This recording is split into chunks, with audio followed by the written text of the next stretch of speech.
played by the Bishop Hartley Marching Band under the direction of Mr. Eli Williams.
You guys ready?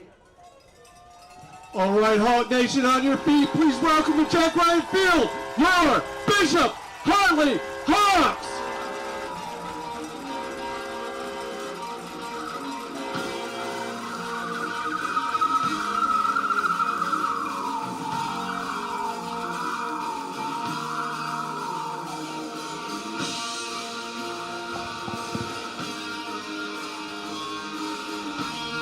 Week of Bishop Hartley football. We join you in week 3 of this Friday night 2025 season as the Bishop Hartley Hawks welcome in the Walnut Ridge Scots right down the road on Livingston Avenue, joined by fellow Hartley alum Randall Stampton. I'm Matt Barnes. Good to be back. Good weather once again. We're getting lucky on Friday, Randall. Hey, this is great weather. I mean, having this kind of thing in the fall, you're not sweating, you're not, exhausted, and I'm sure the kids are going to love it because it's right there. This is great. Yeah, a little cooler today, which we appreciate. Hawks coming in after a loss to Youngstown Ursuline with a record of 1-1. Walnut Ridge comes into the game 0-2. So both teams looking at their seasons back on track with a big win here. Last time we saw the Hawks, 2 weeks ago, their offense was flying. Defense had some things to work out, but hoping to get off to a fast start as they receive the ball here in this game. Yeah, I want to see what the special teams are doing. First week, had some special teams problems, just like any other first week. And then they made the trip up north, and it didn't quite go the way that they wanted it to go. So how do you rebound from that? You're 1-on-1. How do you rebound? Going in the hole 1-2 is a catastrophe. So we can see how they rebound, and we'll also see what Ridge has up their sleeves because they passed the looks test. They got some kids that look really good out there. So we'll see how they respond. Absolutely. Getting ready to kick this off. This will be Chase Prater. And the Hawks with 2 in the back. That's Shakai Calloway and Robert Lathan in the back. Oh, excuse me, that is Camden Caldwell. And he's the one who will return this ball. Nope, excuse me, that is Robert Lathan in the backfield and in the back, and he will return that ball to the 32-yard line as we get this thing started. Matt Gollage, the quarterback for the Hawks for the 3rd straight year, the starter, and he looked good 2 weeks ago, really confident in the pocket, found ways to get out of the pocket too when he needed to as well. He did. He just got a lot of pressure. When I watched a little bit of the game last week, he got a lot of pressure from his offensive line, didn't hold as long as they could. And then when you're in the hole, so you change your game plan a little bit. Yeah. And now all of a sudden you feel that internal pressure of I got to carry the team on my shoulders. So it's going to be interesting to see how to respond up front. Hawks begin with Marcus Hemphill in the backfield. And it'll be Matt Gollage under center. 2 wideouts. Good to have you with us here on YouTube. And Gollage under center pitched it to Hemphill. He's a big body, and he's trying to get up the field, but absolutely nowhere to go. The Scots defense standing up tall, absolutely gang tackled. Great tackle there by Will Harris for the Scots. And, yeah, so what they're doing is they put 8 in the box and said, hey, go ahead and run it if you want to, but we're going to commit 8 in the box. So they're going to force Hartley to get into a passing game, and now you're behind the chains. Lost 4 yards on that. which plays right into the hands as to what Walnut Ridge's defense is trying to do. Yeah, absolutely. Every time you can make it a longer down and distance for the Hawks, I think Scots defense will be very happy. Hawks once again going under center. On this 2nd and 15, and the handoff does go to Roderick Gates. Not much for him. And the Hawks are going to have 3rd and long on their first drive here. Yeah, and it's interesting to see what Walnut Ridge is doing. They're showing a single high, looks like man-to-man, and then they shift at the last minute to a cover 2 shell. So that might be part of their game plan. Let's go cover 2 shell. Meaning 2 safeties and then 2 corners, and then commit everybody else to the run. As you can see there, they just straight gang tackling you, and Hartley just got to get into a flow as to where they want to go with the ball. A couple guys check out for the Hawks. Marcus Hemphill checks back in as we go to the shotgun now on what is going to be 3rd and 10 from the 32. 3 wideouts. Golich is stepping back to pass. He's got a little time, but now he's under pressure. There's a flag on the play, but he goes down. He is sacked by Aiden Kibbe and a couple other Scots defenders. We'll see what the flag is, but he didn't have much time to get rid of that ball if he was trying to get the first down yardage. Yeah, that's the first time in a long time I've seen Hartley start a series with Robert Lathan standing on the sideline. Mm-hmm. And he was on the kickoff return, so we know he's healthy. And he's going out the punt. Exactly. So, and again, many reasons. It's game 3. Who knows what the reasoning was behind that, but in this case, it was a hold, by the way. The penalty, they were going to decline that, obviously, so it'll be 4th down, and Lathan is in the punt. But it's interesting to see him not on the field for that opening series. Yeah, and then it's tough to see your offensive lineman get a hold call and give up a sack. Yeah. That's rare. If you're going to hold, just go and hold him. Hold him hard, yeah. Don't let him get the sack. Earn that flag. High snap to Lathan. The snap does get to him, though, and it's a end-over-end kick, and it's going to bounce unfavorably for the Hawks, and the Scots are going to get the ball in Hawks territory at the 44-yard line. So 3 and out for the Hawks offense. Now the Hawks defense has to come on the field and try to slow down the Scots offense. That, again, it's gone off to a fairly slow start, but they played 2 really good teams. They played Villa Angelo St. Joe in week 1. That's never easy to go up there to Cleveland and face them. And then Canfield in week 2. So 2 good opponents. Well, got some laundry on the field, and it looks like it was roughing the kicker. It was indeed. And so Hartley gets the ball back with a first down with 15-yard penalty, automatic first down. Talk about a break there. I mean, Lathan was under pressure there, and he did get roughed, and that's a huge mistake for the Scots as they were about to get the ball in great field position now. They're back on defense, and the Hawks with new life. And this is the kind of stuff that if you're a defense coordinator for Walnut Ridge, you're pulling your hair out because you played lights out. You drove them back 8 yards with flags and penalties and everything. You withstood it. Get the ball back, and now it's a silly penalty running into the kicker. Yep. Or roughing the kicker. So here we go, 1st and 10 from the 35. Golich in the shotgun, 4 wide. Lathan is to his left hip as he is back in. First snap for him, running back. It's going to be a quick throw to Ja'Kai Calloway. He makes a move, and he gets by the defender. 12-yard gain, first down for the Hawks. Nice quick pass and nice blocking down the field as well.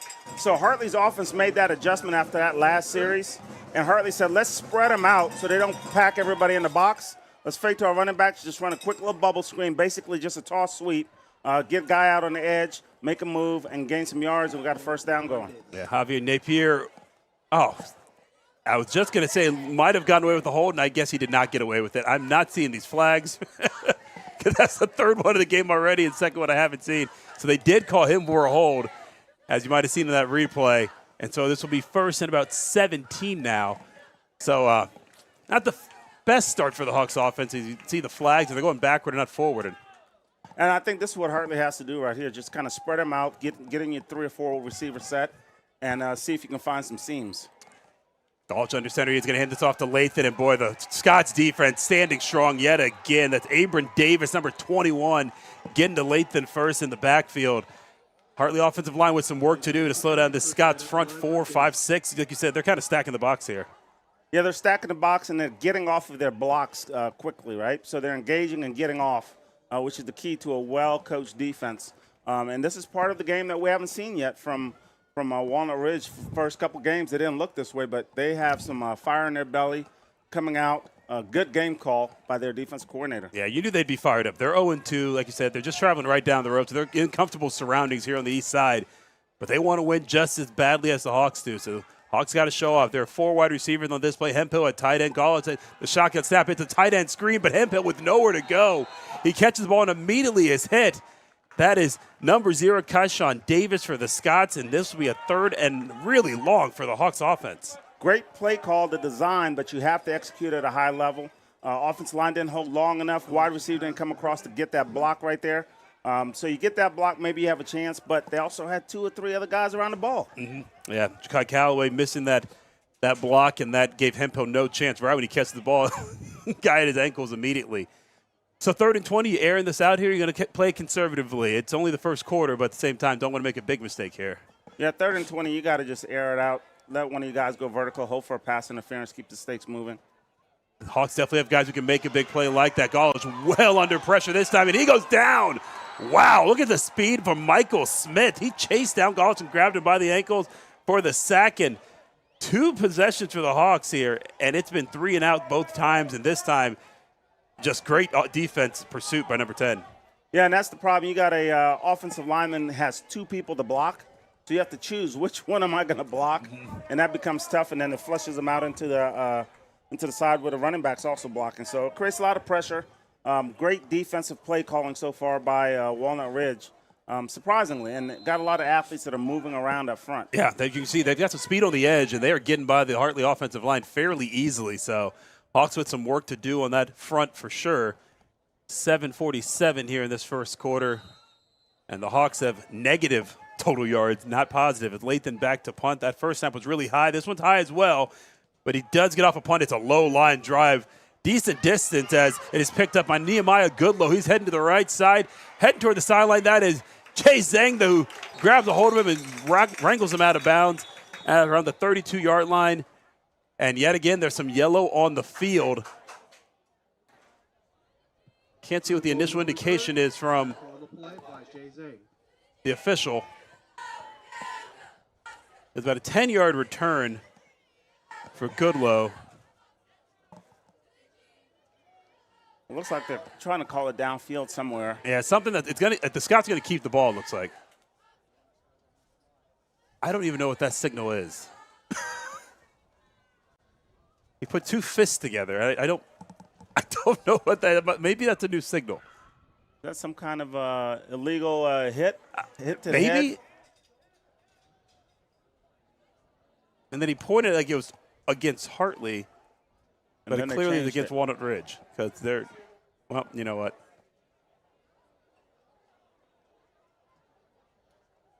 Yeah. Blocking the back, is that what he's trying to call? I don't know. I've truly never seen that signal called. Hit to the head is when they put the fist to the head, to right? the head, yeah. That was 2 fists together, and he was near his chest, though. Anyways, it is against Walnut Ridge because they did back the ball up, and they have the ball. So it'll be 1st and 10 still in Hawks territory at the 48-yard line as the Walnut Ridge offense gets going. Starting at quarterback is Gavin Lane. He's just going to hand this ball off and absolutely nowhere to go for Aaron Shoemate, the starting running back for the Scots right here on 1st down. And it looks like Hartley's defense has showed up. The offense just has to figure out if they're going to wake up to the next quarter or the next series. But the defense really shows up strong. Everybody's gang tackling, holding on for dear life at the bottom of the pile is a good thing, and let your friends clean it up. Yes. That looked like Jay Zhang, who had a hold of his ankle, and then the rest of the guys were there to push him back. So 2nd and 9 now. Again, this is Gavin Lane at quarterback making the start. And he's in the shotgun. He's looking deep. He's got time to throw, but not anymore. Ooh. Chased down. Oh, what a sack. Great job from Ezra Kasai. What a tackle. What a pursuit by him. And this is a kid that doesn't give up, right? So he's lined up at the defensive end slot. He's locked up with his guy and then releases and continues to hustle and continues to work to get towards the quarterback on the next level. And he's got to thank his defensive backs. That was a great sack. Defensive backs did their job on the back end. So now 3rd and 20, and it's going to be a tough one here for Gavin Lane. Lane back to pass, does have time. He rolls to the right, scrambling, looking deep. He does not have a man open. Instead, it's almost intercepted by Camden Caldwell. There was a man about 5 yards short of that, but that pass was looking more intended for Caldwell than anyone else. It falls to the ground, so it will be fourth down. Well, and he was trying to tiptoe that sideline, make sure his feet were in on that interception, and just went through his fingers.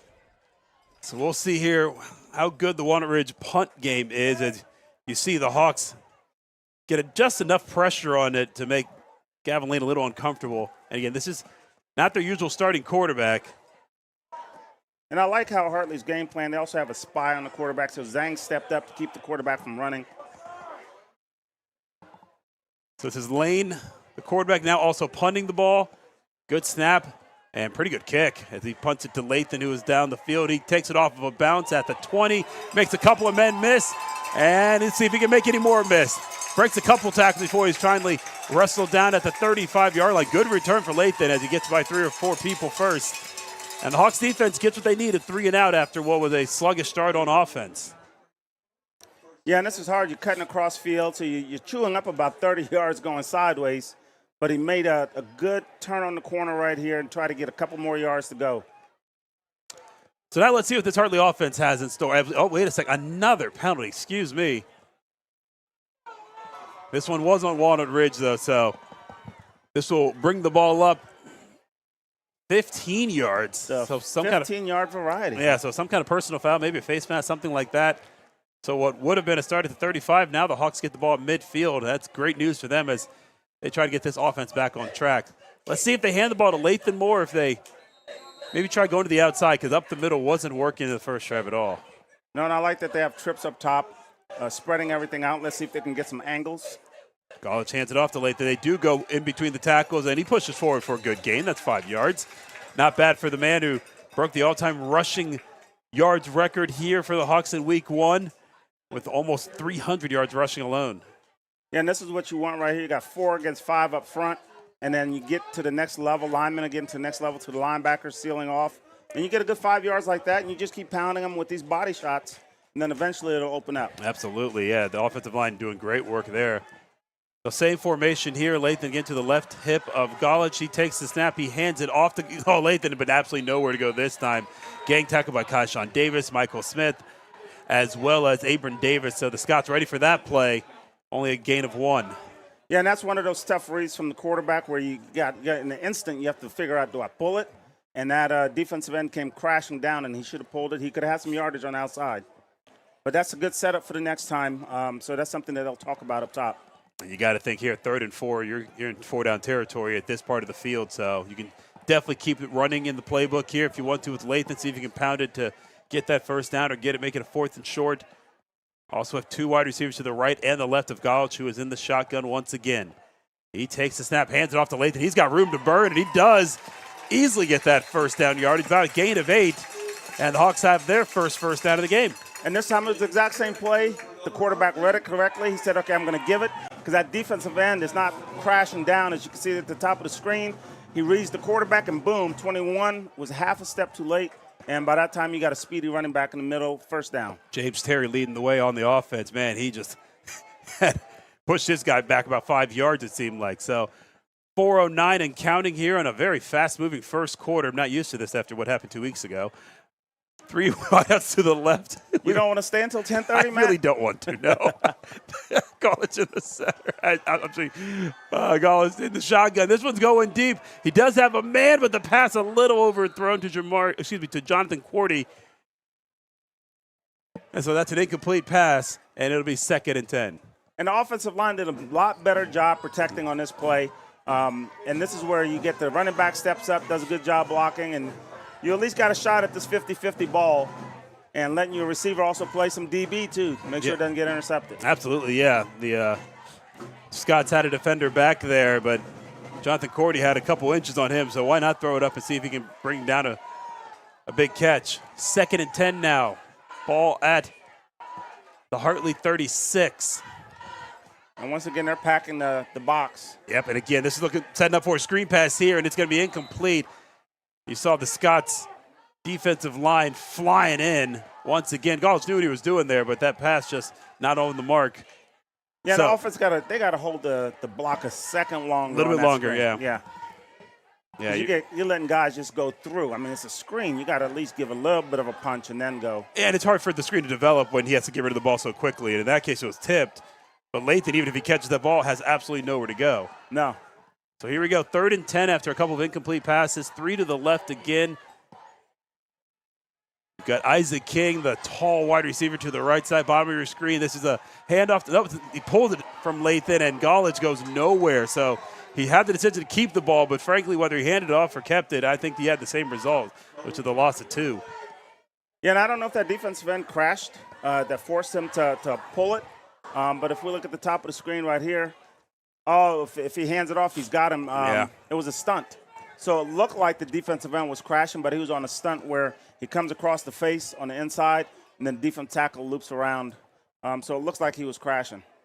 So defensive battle to start this game. Lathan back to punt it. This is a really good punt. This ball is going to bounce inside the 15, take a Hartley bounce inside the 10, and be down at around the 7.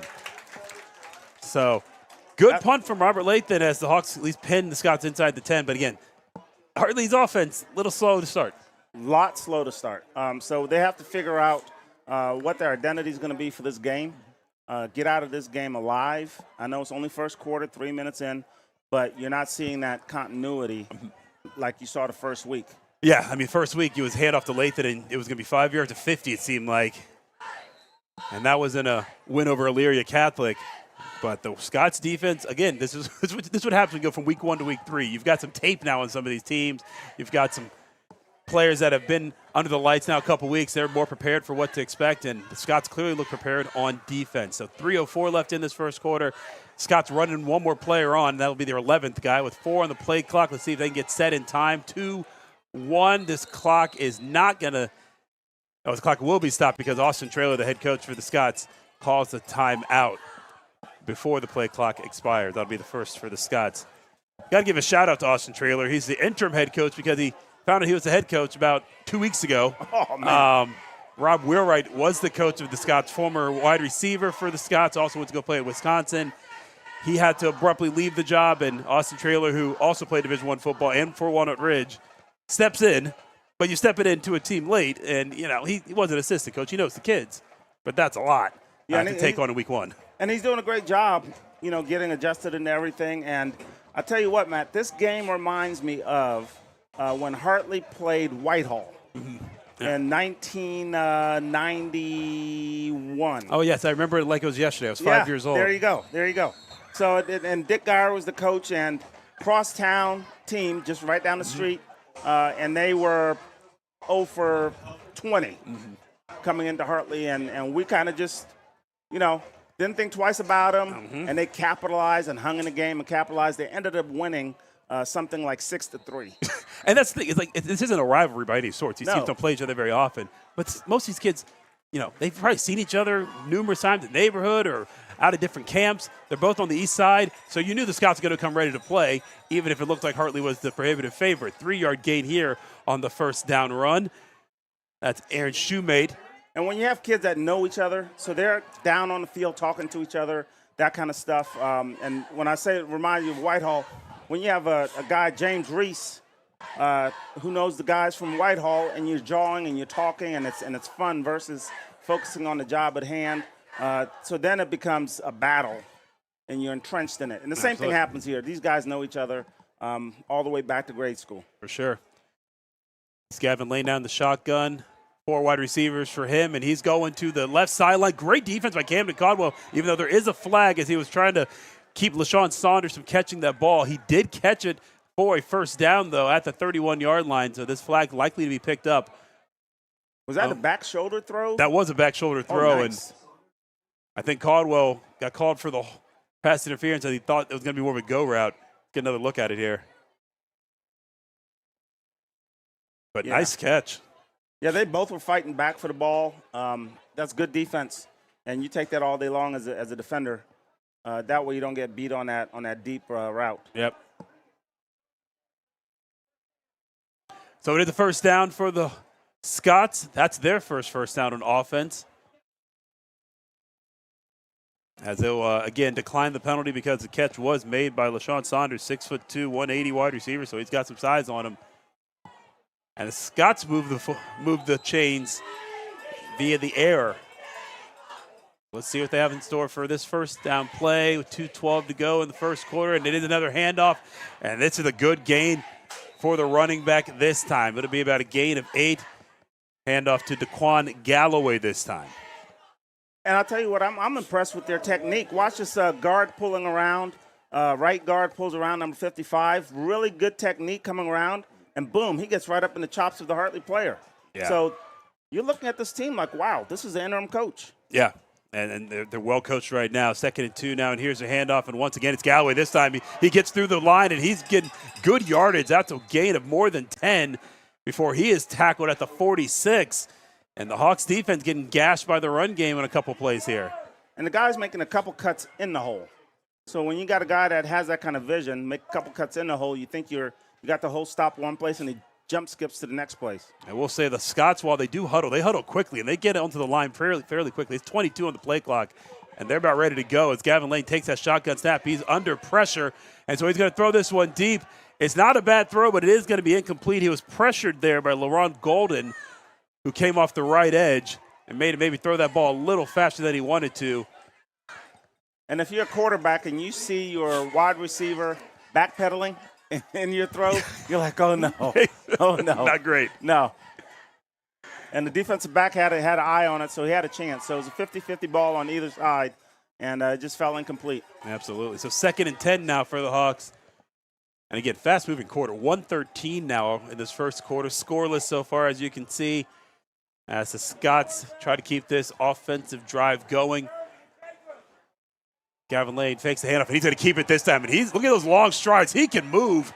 He had 10 yards before he was even touched, and he ends up with a gain of 14 and another first down for the Scots. First time he's pulled it and ran it himself, and this was for a great gain. Yes, a lot of good action, and, just one of those plays where you have to read your keys because you get so caught up with watching the ball. If Hartley just uses their keys, reads their keys, stays disciplined, they could have made that stop. Again, he's not their normal starting quarterback, so this might be the first time the Hawks have seen him.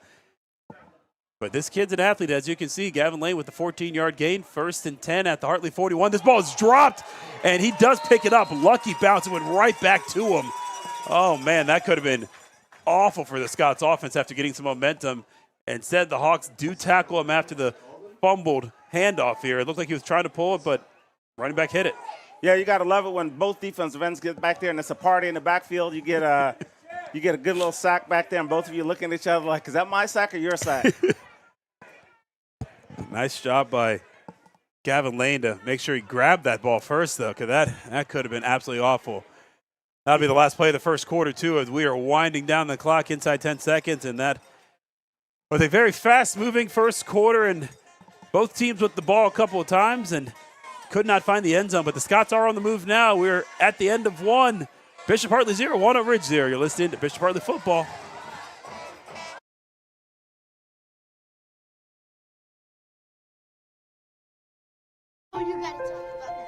The innocence of youth. Is there anything any better? But soon they'll be in high school and facing all the same challenges you faced. How to make friends, how to fit in, how to be cool. We want our children to have everything they'll need to live fulfilling and productive lives.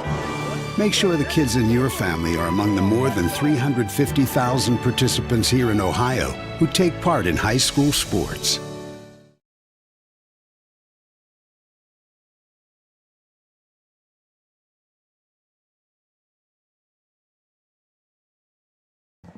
And welcome back to Jack Ryan Field. What you see right there is Ernie Nelland, long-time volunteer for the athletic department here at Bishop Hartley. Just got done with the new tradition they're going to start here at the field, the Ernie Wave.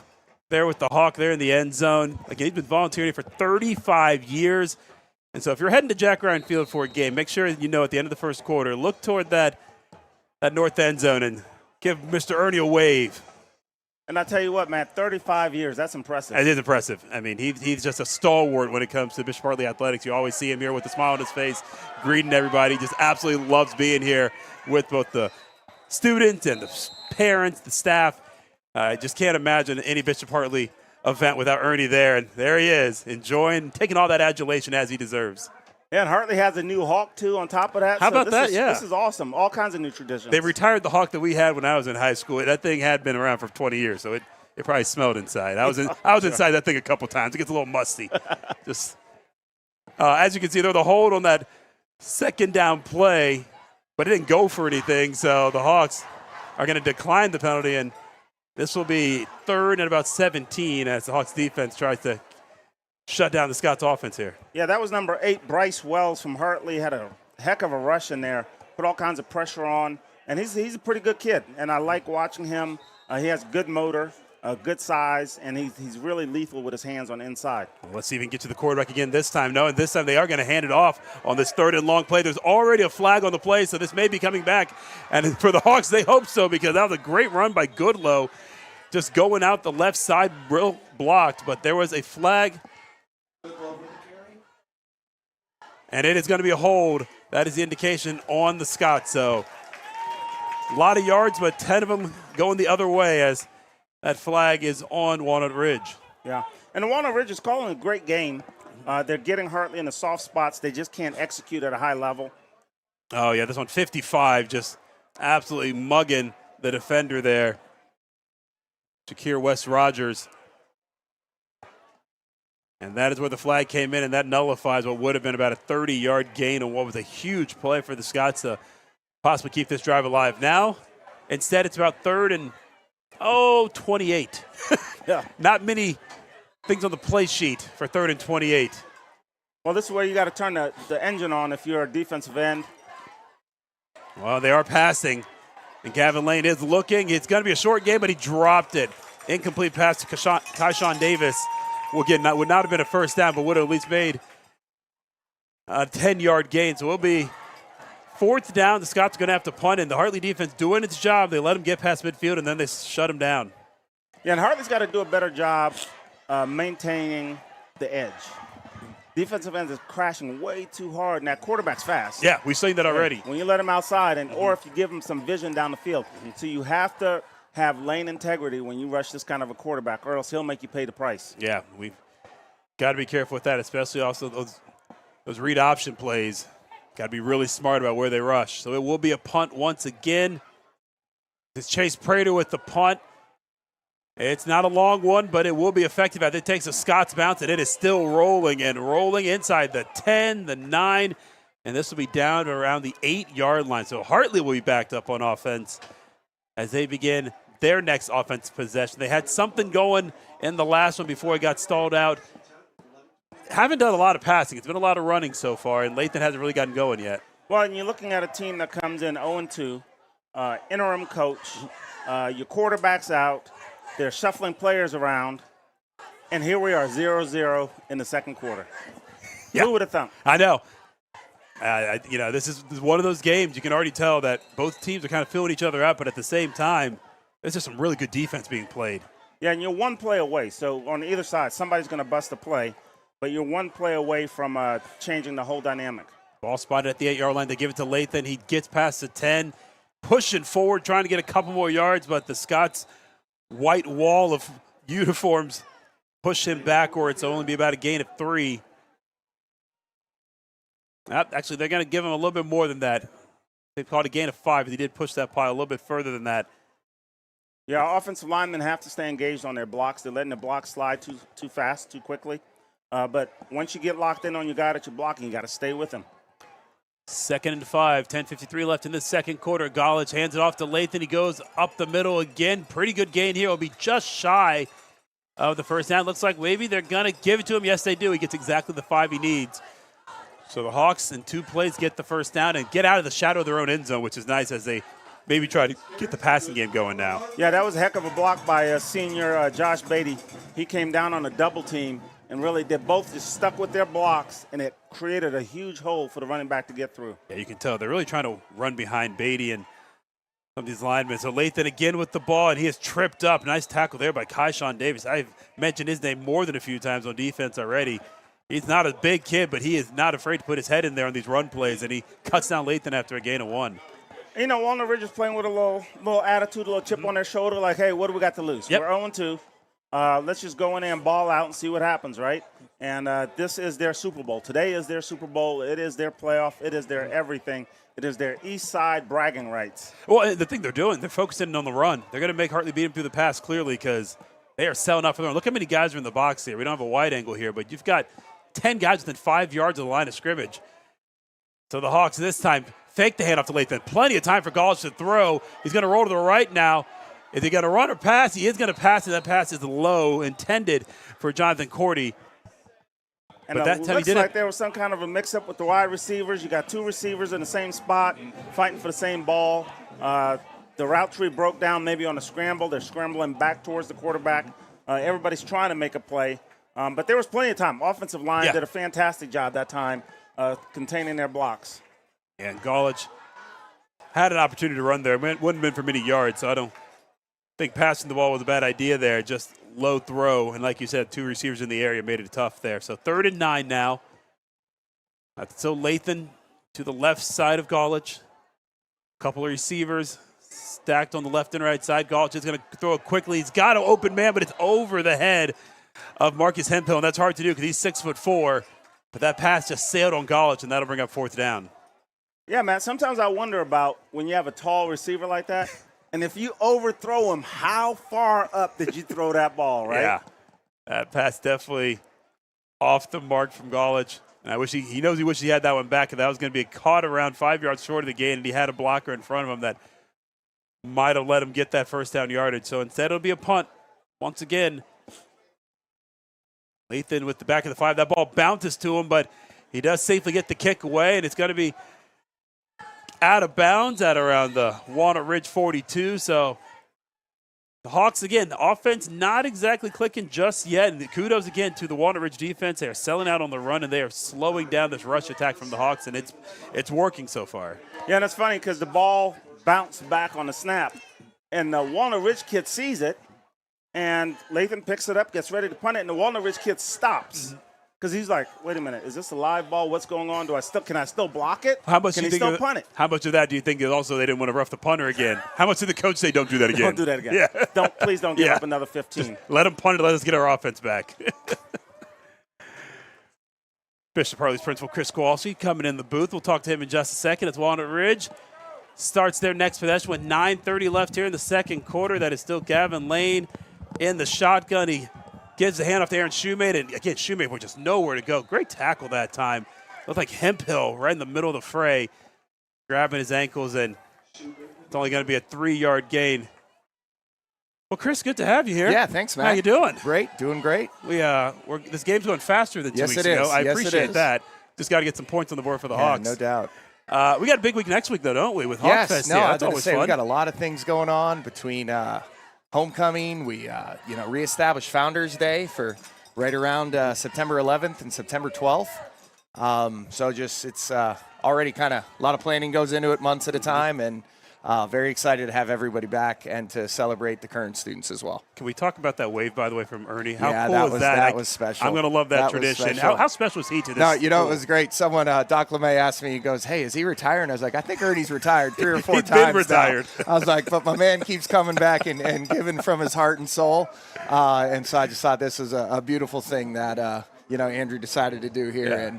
And I was great. I was on the field when it happened, too. So I actually was looking this way at the stands. Yeah. And it was a real special moment there to see everyone. And I know, knowing Ernie, he's going to be talking about it and loving that for a long time. Talk about it all week Yep, until no the next doubt, week. no doubt. That man's always smiling.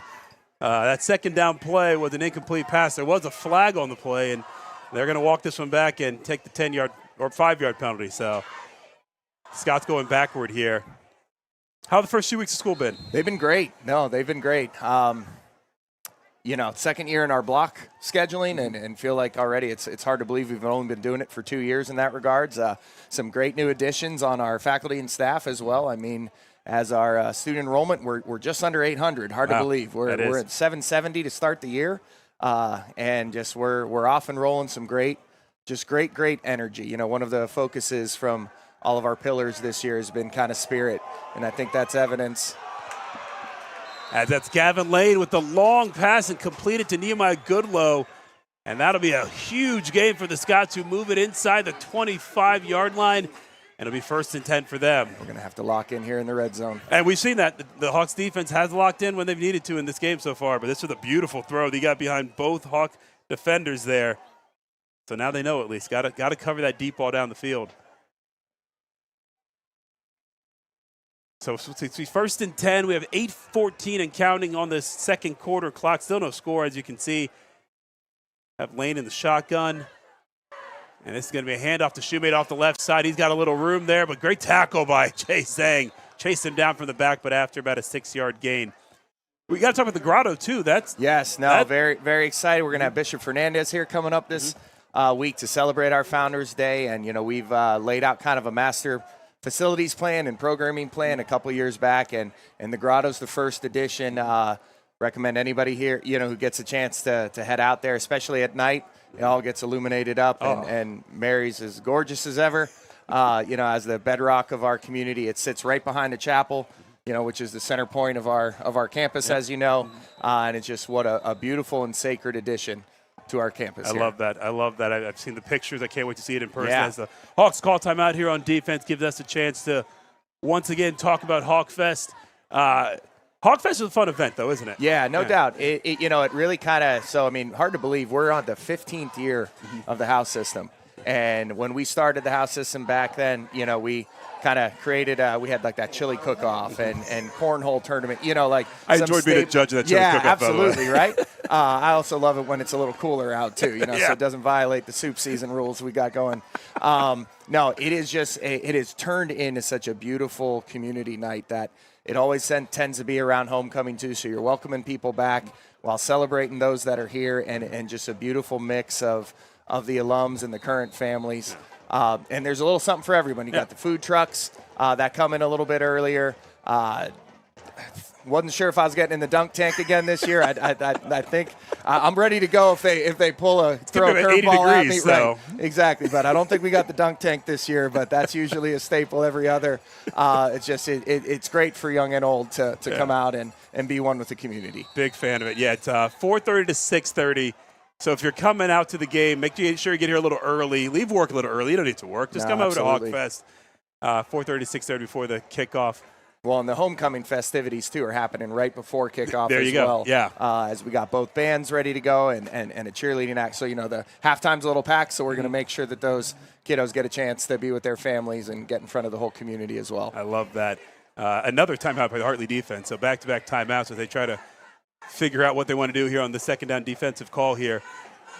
And what's great about Hawkfest, too, you're talking not just alumni and friends. Hopefully future Hawks as well come by and see what they can experience if they want to be a Hawk. No, I think that's, having a junior, a freshman, and a 7th grader myself now, some of their favorite memories are coming when they were 6, 7, 8 years old, and kind of learning about what the community was. I know they grew up with me on the sidelines here all these years, but with all their friends, too, that's a beautiful way to really get a feel for what our community is all about, get a chance to talk to teachers and staff, who will be there, and just get an inside peek into the community. I love that. All right, 2nd and 5. Let's see if we can get a playoff this time, and we will. This will be a shotgun snap by Lane, and it's going to be a handoff off the left side. There's already a flag on the play, so this one's probably coming back. That was Daquan Galloway that got inside the 5, but both the line judge and the referee threw a flag, most likely coming back for a hold on the outside, which might be why he had so much room. Let's see, number 72. Yeah, I think they're going to get a hold there. And then, 18, the wide receiver on the edge, also with the hold. So this play is coming back. How are the rest of the Hartley sports teams doing? We're doing great. Boys soccer just got a big win last night over Marysville. Scored twice in the last 10 minutes of the game to take one. Girls soccer, our squad's doing well, especially in our Division III matches. We're heading up north to Worthington Christian tomorrow. Our cross-country team is in the Big Dover Invitational, and they always have they have some great traditions. And if you're listening and you're part of the cross-country crew, you know what I'm talking about. A trip to Walmart looks like on the Friday night before the race. So everyone's off and running. I know volleyball's been battling, field hockey as well. Tennis is just great amount of spirit and competitive nature here over the first few weeks. I love that. Great job by Marcus Hemphill there. He blew up that run play there for the Scots. So it's going to be a big third down. Yeah, huge third down here. We're at the 22-yard line, 6:44 to go in this second quarter. I mean, the sun hasn't even set, and we are motoring through this game. That's what happens when you get scoreless defensive battle, though. So 2 wide on the left and to the right. It's going to be, once again, Gavin Lane back. He's got room to run to the right side, but then nowhere to pass to. What a hit by Hemphill. Woo! He is a possessed player right now on defense, just ball hawking. And he's about the same size as Lane, so Lane gets to the outside with his speed, and Hemphill's like, don't worry. He held on to that ball. He almost put his helmet right on the ball there for a fumble. That would have been amazing. And he's falling already. Yeah. But good job by that quarterback holding on to the ball. Great pursuit by the defensive lineman, and then Hemphill coming in to clean it up. So 4th and really long here. We're talking about 4th and 17. Way too long for a field goal, but probably too short to punt. So let's see if the Hawks can get a big stand here. I know they are hungry for a win after what happened last week up in Youngstown. This defense has surely come to play. And we have another whistle. And I have a feeling we have another timeout. This time, it's Walnut Ridge. This will be great for the defenses. Yeah. Just psyche here moving forward if they went from, first and goal almost now to pushing them back to the 30. So do I dare bring up what happened to the Fighting Irish on Sunday? Yeah, you went there. I mean, you kind of have to go there now. Congratulations, Buckeyes did what they were supposed to do. No, look, I mean, hey, remember what happened this time last year? I do. Northern Illinois. So, you go down to Miami there. I mean, it was a great battle. Love the way the quarterback looks. Yeah. I was a little surprised. I mean, the armchair quarterback here, of perspective, thought maybe we'd have a little, advantage on the lines. And I think a little reality set in, right? Yeah. You never know what's going to happen on week 1. But tough on the road, man, too. As I say, it really was. That's not an easy place to play. I thought, a lot of reasons to be optimistic. Yeah, tough to start the season with an L, but go Irish all the way, buddy. I hope we see you again. Listen, in that final game. That'd be a lot of fun. I have no doubt Marcus Freeman's got that thing on the right track. They'll be just fine. All right, Gavin Lane takes the shotgun snap, rolling left across his body, does have a man open, and it's a catch. Oh, wide open was LaShawn Saunders. Missed assignment there from the Hawks. No one saw him over there, and he's inside the 10. We'll get another look at this, and it looks like he leaves him for the safety, but the safety's nowhere to be found, and that is a backbreaker for the Hartley defense, who had done so well to make it 4th and long, and instead it's going to be 1st and goal at the 8-yard line. So see if the Hawks can stand tall here. 5:30 to go in this game. Big package in for the Scots. Still a shotgun snap. That ball's on the ground, and it is picked up by Joseph Zhang. Joe Zhang, Johnny on the spot as Gavin Lane couldn't contain the snap, and the Hawks do, in fact, get the stop they need via the turnover. What Talk about some play. Momentum swing there, huh? Absolutely, yeah. Lane just never got the snap, and look at Zhang. He's like, I got it. Huge play indeed. Chris, thanks for coming on. Yeah, no, my pleasure. Appreciate it. Really, it's always great to be with you guys, and hope to see everyone out here next week with us. Please come to Hawkfest again. Right. We get going at 4:30. Thank you, Chris. Get going at 4:30, and just come here early. Enjoy the festivities. Enjoy the homecoming activities as well. Chili cook-off, all the good stuff. And then the Hartley game, of course, kicks off at 7.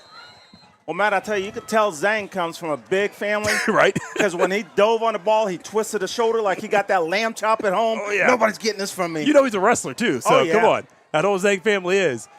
All right, Gallage, we'll hand it off to Lathan here. Not a big gain, just about a gain of 3. But, boy, that was such a huge play for the Hartley defense. They had struggled, obviously, on that passing play, but to then the next play get that change of possession, huge. Yeah, and I think coming out of the timeout, you come out, everybody has their assignment, and then the defensive back just got lost with the quarterback. Thought he was playing a cover 2, so he came running up towards the quarterback, 2 guys behind him. Yep. Safety can only cover 1, and 2 guys are in his way. So, but good recovery by Hartley on defense. Let's see if they can capitalize on this. After that, I was going to say, hopefully it provides a spark for their offense. 2nd and 7 now. The handoff does go to Lathan. He just cannot find enough running room in between the tackles to really pop one off, and we know he can do that. But the Scots doing a good job of bottling him up. And this is the kind of offense that I like, Matt. When you get in these kind of games where you're trying to find your rhythm, 3-4 yards is good. Yeah. Because you're just giving body blow after body blow. And don't try to get cute. Don't try to get fancy. Just giving those body blows. Eventually they will break.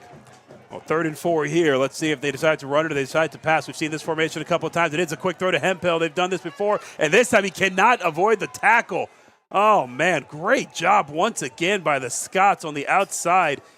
He doesn't make that tackle. He does get the first down, but instead the defensive back cutting Hemphill off below the knee, and it'll be 4th down. Yeah, and what Walnut Ridge is doing, they're doing a lot of stunts up front with their defensive linemen. So there's a lot of twisting and so with that, all you have to do is run a zone offense. So for the casual folks out there, don't block a man, you block an area. Mm-hmm. Well, it's going to be 4th and 3. The pump by Lathan. This is a boomer, man. Wow. He got really a hold of this one. It does go out of bounds, unfortunately, but that had plenty of leg on it.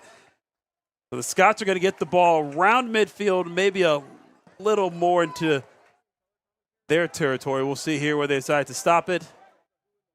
And they will have their ball at their own 42. Good pump by Lathan, though. They were kind of in the shadow of their own end zone there. 3:43 left to go in the second quarter.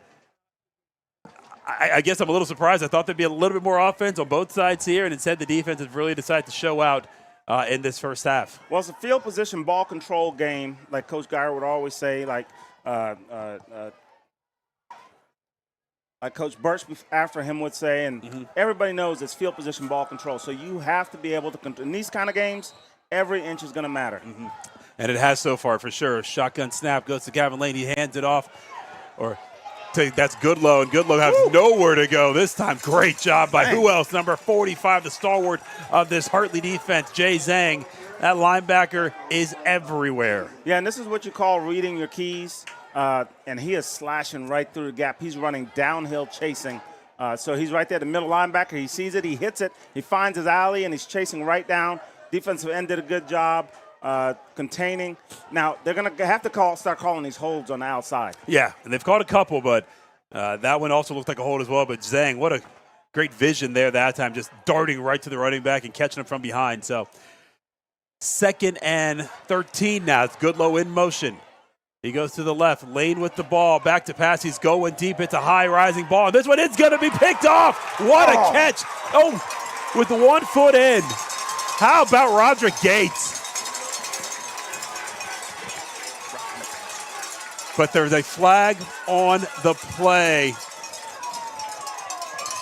The initial indication was roughing the passer. Well, and it's frustration, right? So you split a double team like a hot knife through butter.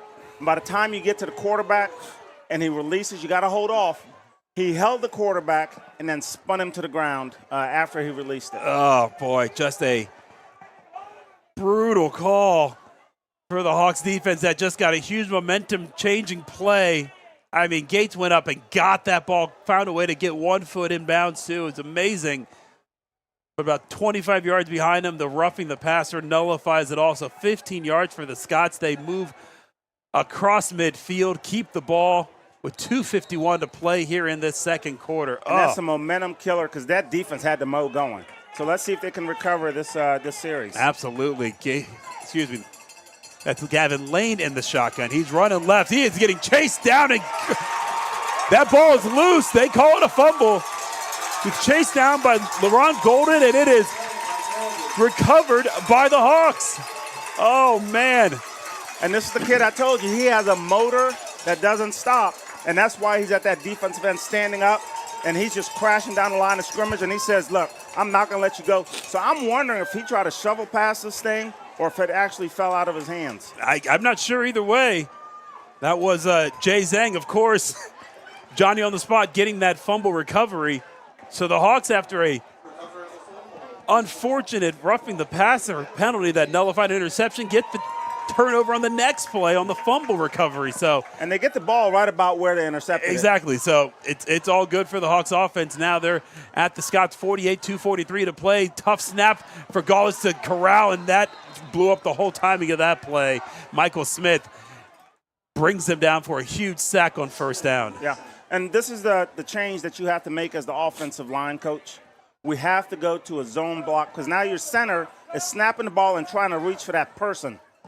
And the ball's just going sideways when you're trying to reach for that person instead of running that zone block where you're just reaching for an area. Honestly, just a good job by Gallus for getting that snap corralled. If not, that's by him, and then it's a free-for-all. So it is a loss of about 10 or 9 yards. And while that is brutal, at least the Hawks keep the ball. So with 2:07 left in the second quarter, the Hawks will use their third and final timeout here as they try to game plan what to do exactly here. Obviously, you want to, even if you don't score on this drive, use up the rest of the clock. Let's go to halftime scoreless. And let's say you get half of it back, right? And so now your field position, ball control, you punt from the 50, and our punter's getting better and better. Yeah, the punts have been good. Yeah, so let's say you get the ball down to the 20 and make them go 80 yards. Yeah. You know, because they don't have a field goal kicker. I'll be interested to see if they want to throw it deep here. I mean, we haven't seen a real deep shot yet. Definitely not one completed. A couple that have been incomplete. But how much of it is Scots getting time? Because so far it seems like he hasn't had a lot of time to even get the ball further than 15 yards. Yeah, so I'm saying, if he's in shotgun, just get a quick hitch or a quick slant and see what happens, or fake the slant and then go over top of the defense with a post. Yeah. So much of this is going to be dependent on what this O-line does in terms of blocking, though. They've got to give them a little bit of time. And they're getting better with their blocking as the game's going, but their defensive backs are clinging on to the receivers. I mean, you're not getting a lot of room here. 2 wideouts to the left, 2 wideouts to the right. That's Lathan behind Golich in the shotgun, and they are going to hand it off to Lathan. And no, I'm sorry, Golich pulled it out, and he dropped the ball. Oh, that one hit the ground, and again, he does grab it, but that's another loss of 7 to 8 yards. And this is third and a country mile now for the Hawks, who go in the wrong direction and going in the hurry-up, surprisingly, because it's 1:53 to go. Don't want to punt the ball, and there's a false start to add to it. Oh, boy. So the clock stops at 1:51, and it is fourth, and I can't do the math. I'm not understanding the hurry-up offense. That surprised me as well, only because once that play happened, now you're just trying to get to halftime. Now you're trying to get to halftime, let the clock run. Yeah.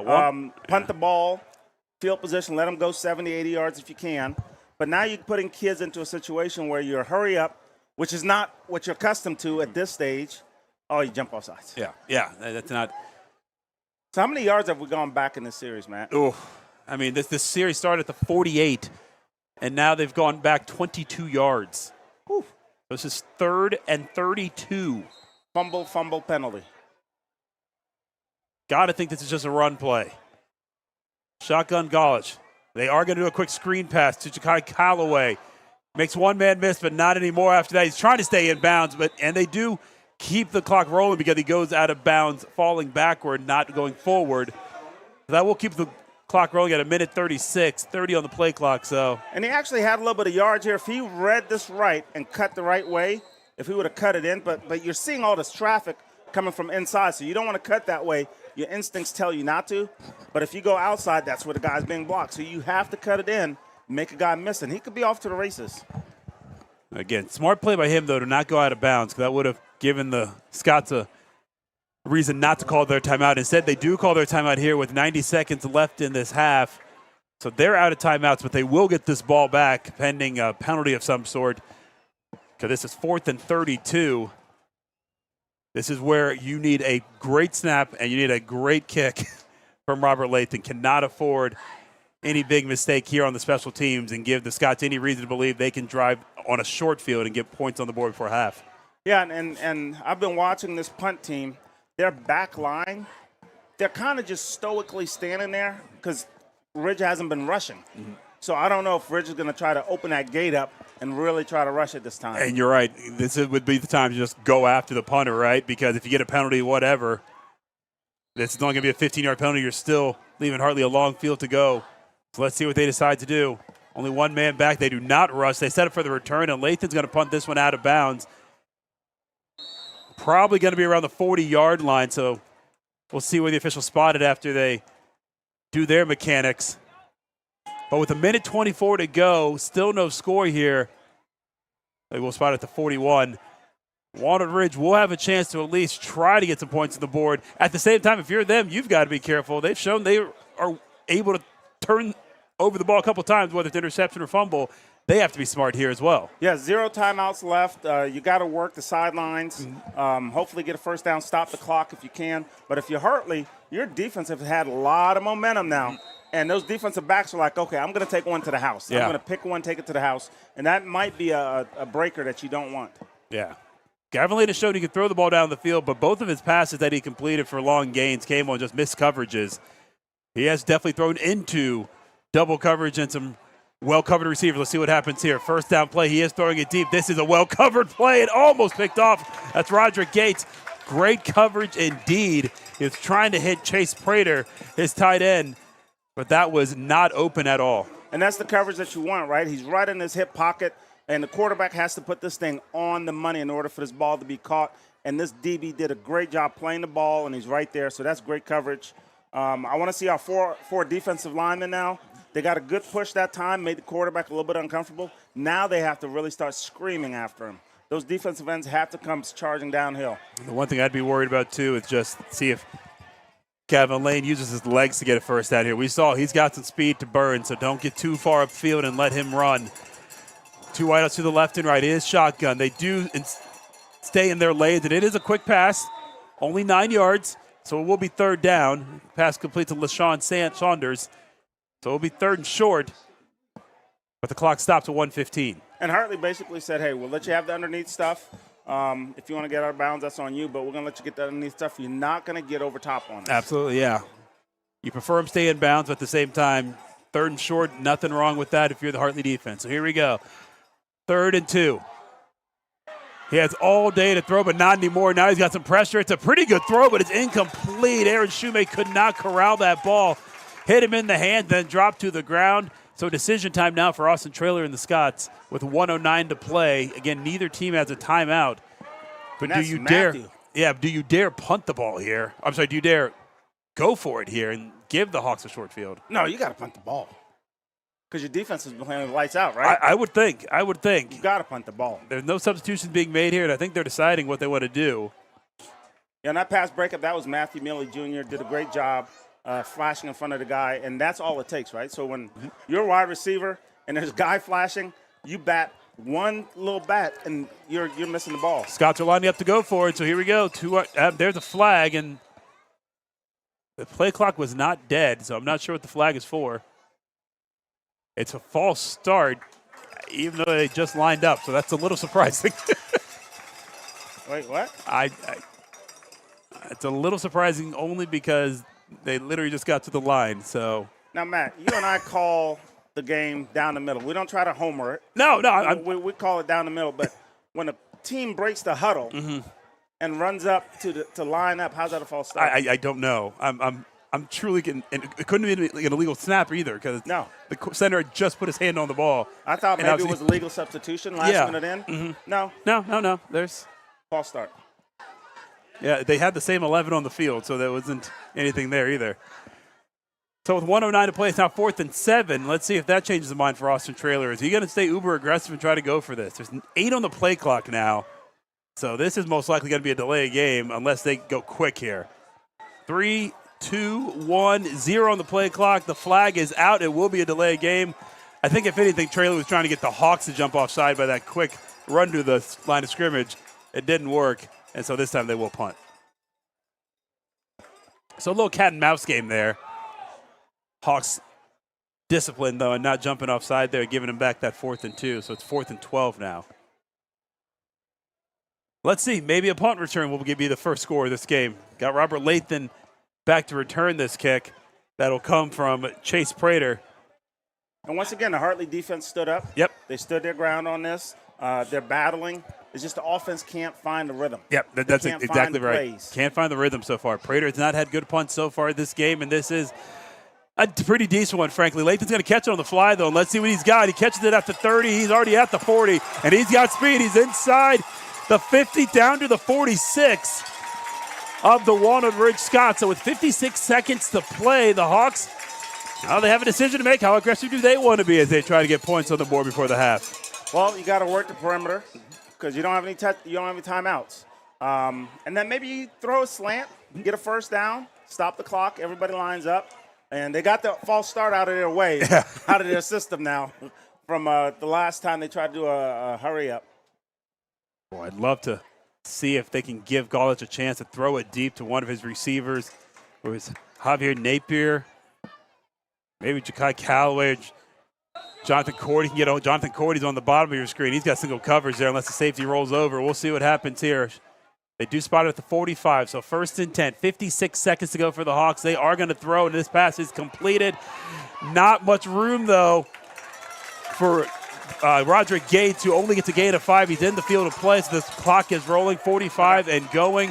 The Hawks do line up quickly here. Again, no timeouts for either team here. Gates checks out. They've got plenty of time if they can get themselves organized. 35 seconds. It's going to be a false start, though, as Hemphill went in motion, and one of the linemen just got a little jittery there.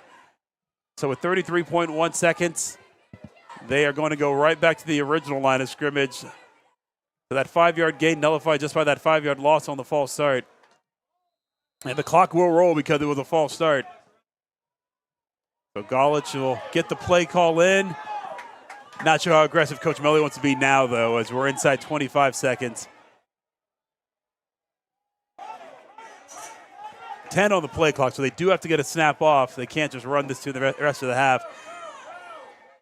Inside 15 now, Golich with no time to throw. He's just going to throw this one up. He does have a wide open receiver, though, in Napier, and he gets out of bounds after a huge gain. He's to the 20-yard line.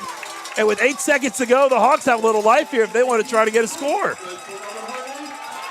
Now, does Hartley have a field goal kicker that can get you a 37-yard field goal? That is the question. Or do you try to do like a quick out pattern, try to make this a little shorter, or do you just go for the jugular and try to get a touchdown here on the last play with 8 seconds? Regardless, what a throw and catch. Obviously, Walnut Ridge was a little bit confused in the defensive backfield, but to still complete that pass in that situation, huge. And maybe just momentum for the second half, if anything, for the passing game. That's right. Yeah, give them a little bit of confidence. And get this offensive line some credit. They held. There was a blitz, so one guy has to come through. All right, here we go. Napier at the bottom, 3 to the right side. Golich has time to throw. Great blocking by the line. He does throw it. He's going for Hemphill in the corner of the end zone. It is caught, but he's out of bounds. And there's 1.6 seconds left. So time for one more play. And they are going to bring out Bryce Newsom for this long field goal. Yeah, and that's the problem when you have offensive line that's doing a good job blocking. So now the quarterback holds the ball too long. Versus when he's getting rushed a little bit, he's got to get the ball out. Exactly. So you got to find that rhythm. And the guy was open. He just held the ball a little bit too long, waiting and waiting, right? But smartly got rid of the ball quick enough so that they didn't use the ball 8 seconds to give themselves a chance for this 37-yard field goal. From Bryce Newsom, the soccer player for the Hawks, now the football kicker. High snap, Golich can't get it down, and he's just going to have to hold it and take a beating as he gets tackled to the ground. So the Scots prevent the Hawks from getting on the board in this first half, and it'll be scoreless as we head into halftime here at Jack Ryan Field.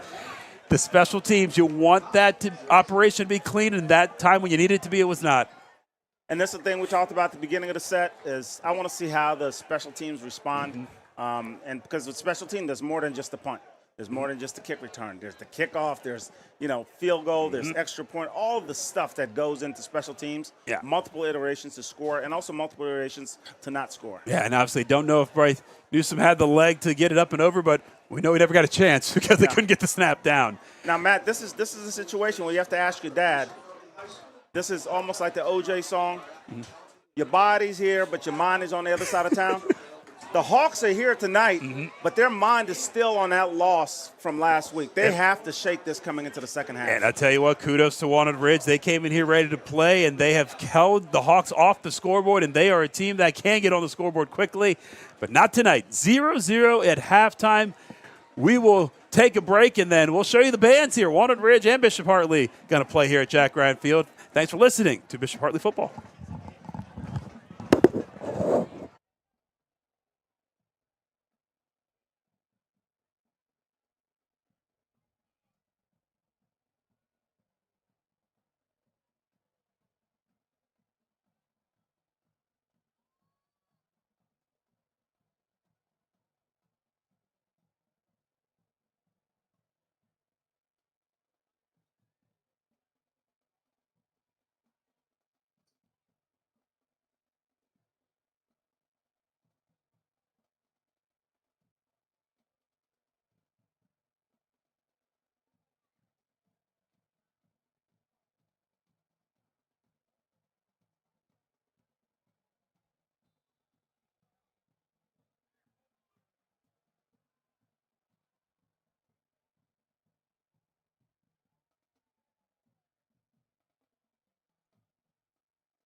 you do this or did it lean back? I didn't even touch it. Oh, no. It's still illegal. Well, this is the. Yeah, it's just it was. I had a shot locked down the band. Ladies and gentlemen, under the direction of Mr. Eli Williams, we proudly present the Bishop Hartley High School Marching Band.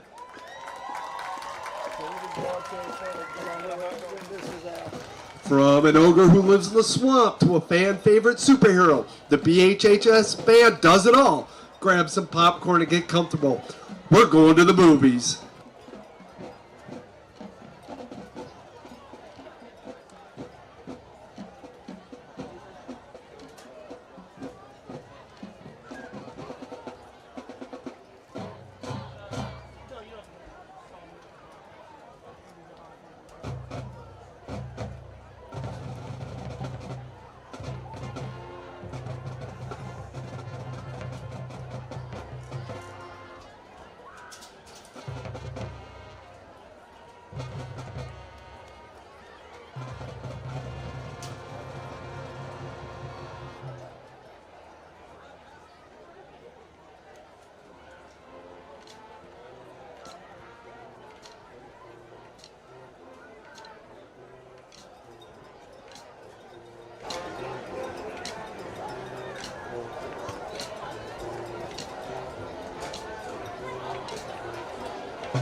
Get ready to step into our Barbie dream house. The band is bringing the pink, the power, and the proof that being just Ken is more than enough.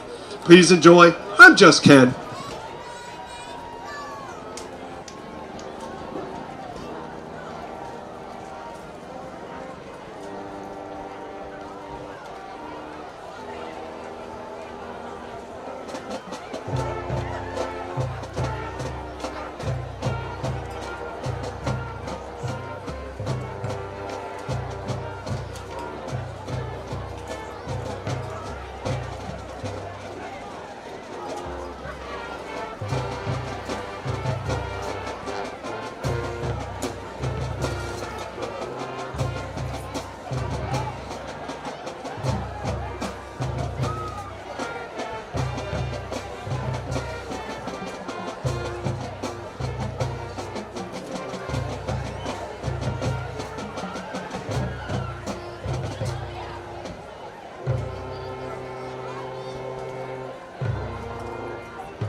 For our final song, we're taking a step back in time and a step into the multiverse to say bye bye bye. As seen in the 2024 summer hit Deadpool and Wolverine, this is NSYNC's Bye Bye Bye.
Ladies and gentlemen, give it up for the Bishop Hartley High School Marching Band.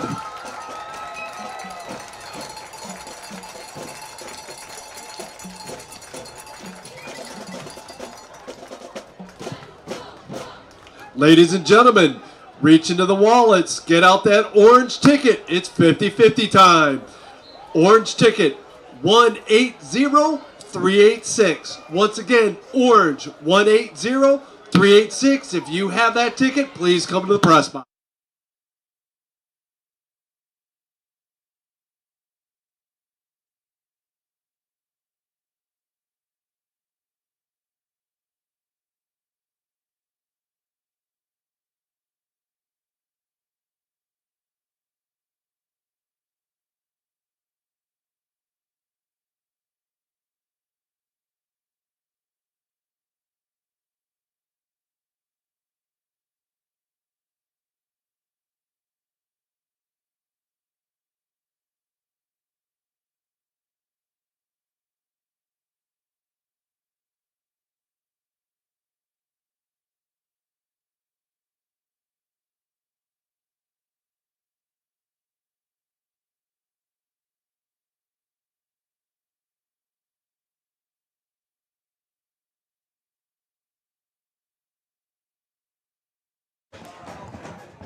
And welcome back to Jack Ryan Field as we get ready for the second half of action here between the Bishop Hartley Hawks and the Walnut Ridge Scots. You see the scoreboard there. It is scoreless. We have not had any points on the board. There was a lot of defense in that first half as we bring in Randall Sampson, Matt Barnes here. And, I mean, kudos to both defenses. They were fantastic, but I think both offenses feel like they had some opportunities and just couldn't get in rhythm. Hey, Matt, what really surprised me the most is you just being an away coach, you're on the road, and you're the interim coach. And you don't have your starting quarterback, you're shuffling players, you're doing all the stuff that you have to do, but you're hanging in there against a top-tier football team. So that's the part that really impressed me about Ridge. Walnut Ridge, that is. We call it Ridge. I know. I still call it Ridge every now and then. Yeah, so I'm really impressed with them for that. And then from the Hartley side, just mishap after mishap. You get some momentum going, and then you get a miss. But they keep fighting back. So that's the other part. They didn't give up. They didn't quit. And they kept fighting to the point where you're almost pressing going into half with some points. Yeah. Which we didn't see coming. because we were like, hey, just run the ball out, run the clock out, get into the locker room at half and, regroup. But they showed that they were still hungry. So now it's, okay, which team this second half is going to execute at a high level? And like I said before, you're one play away. Somebody's going to bust it, one play away. A lot of mental mistakes, a lot of penalties on both teams. Whether it's roughing the passer, roughing the punter, holding calls. I think both teams want to clean that up. But if you're the Hawks, especially, getting Robert Lathan's going got to be target number one in this half, right? Yeah, absolutely. And so from an offensive lineman perspective, you have to put that on your shoulders and say, hey, look, I'm going to carry you. But you also have to look at it from an offensive line coach. You have to change the scheme because they're doing a lot of crossing, a lot of slants, a lot of stunts up front. So you're chasing your guy. And as you're chasing your guy, you're running into your own guys. It just it creates chaos. But if you run a zone block, meaning everybody steps to a location, create a shield or a wall, and push, that takes care of all of that. They'll get out of their stunning because there's nowhere to go. Yeah. But, I mean, just the penalties itself, there's one penalty, well, two penalties that I got to figure out here. Breaking the huddle is offsides, so that's one. And then the double fist, I'm still trying to figure out what is pounding both fists together. I still don't know what that one is either. What kind either. of a signal is that? Yeah, I don't know what that one was at all. I'm still confused. I do know they called it a 5-yard penalty. There's that, if that helps. So it'll be the Hawks who kick off first. They received the ball the first time and went 3 and out. Then, after a penalty, got the ball right back and went 3 and out again. So it wasn't the best opening possession for the Hawks to start this game. Both teams have had opportunities to move the ball. The Hawks were in the red zone only on the last drive of the game when they were trying to score with 8 seconds left. Walnut Ridge got into the red zone, and then they fumbled it on a snap. So both teams, again, missed opportunities to score in this game. Beyond that, it has been a lot of game played between the 20s. We'll see what this half brings. Again, I think if you're Walnut Ridge with the backup quarterback going against the Hawks, you're thrilled with where you are, but obviously you got to break the scoreboard at some point. Yeah, and I think Hartley also has to figure out mentally, hey, we got to get over last week. And they're still stuck in that mentality. They're still a little licking their wounds from last week. So you kind of have to get over that and say, and I know it's hard. It's difficult. So you just got to shake the wounds off and keep it moving. Brady Newsom's going to kick it off here as we begin this third quarter. Thanks again for joining with us here as we watch week 3 of football. And Jack Ryan Field, and this is going to be a pretty nice return here by Goodlow, but he got popped at the end of that run. Roderick Gates in on that tackle, a couple others as well. I think that was Javier Napier down in number Napier? 17. Okay, Did a great there job you go. containing because, you always have to kickoff returns, you have to hold contain. And, once again, special teams looks like they've gotten better in that portion of the special teams for this week. And there's other phases to it. But once you see these incremental changes and things are getting better. Ball at the right hash, 1st and 10 for Walnut Ridge Scots from their own 29-yard line. 2 wide receivers to the left, 2 to the right for quarterback Gavin Lane, the backup quarterback, getting the start today, and he's going to hand this one off and absolutely nowhere to go. Great job by Zhang in there, as well as Golden. Yeah, LaRon Golden down here at the end does a great job reading the mesh point is what they call it. The mesh point is like when the running back and the quarterback both has the ball. He did a great job reading that and then just crashing down, making a tackle. So I want to see him this second half because his first half was pretty jacked. Yeah. He did a great job, a couple good sacks, a couple of forced fumbles. So let's see what he does the second half. 2nd and 9 now, and Gavin Lane back to pass. Lane throws it up. He does have a wide open receiver, and that ball is caught. Tries to fight for first down yardage. It's Chase Prater, but he is going to end up a little short. 3rd and 2, maybe. 3rd and 1, actually, let's say that. And nice passing catch here for the Scots. Yeah, Hartley's getting some pressure up the middle, which is good. You see Zhang come on a delayed blitz. But you got to close up on those receivers. Good open field tackle, though, holding it to where you don't get that first down. Odin Mertz with that tackle. But, of course, there was a penalty. And did not see the flag because there's so many of them. Whatever it was 2nd and 9. It's going to be on the Hawks. And that should make it a first down here. Yes. So 10-yard penalty on what was 2nd and 9. I don't know. Was that a hands to the face maybe on the rush? I'm trying to think what a 10-yard penalty would be for defense. There's not many there are. Unless there's a hold. I don't know. Because hands to the face should have been 15. But Yeah. whatever it might be, forget the pass and catch. That is no longer play. Whatever that penalty was led to a first down for the Scots at their own 40-yard line. 10:52 left in this third quarter. We just are underway. First possession for the Scots in this second half. And this is going to be handoff to Galloway. And, boy, he's got some room. He's got 10 yards, breaks a tackle, and that's a big gainer for him. 21-yard gallop for Galloway. And the Scots have moved inside the Hawks' 40-yard line. And that was just a veer line trap. It's old school. You'll see down here, number 22 gets trapped. The right guard comes around, number 70, and then kicks him out and just creates a nice seam for that running back to run into. Some arm tackles missing, and the running back did a good job spinning. Yeah, Galloway's got a little giddy up in that, man. He gets that ball, and he gets going. He gets the ball here, this time off the right tackle, and he's getting by that tackle, yeah.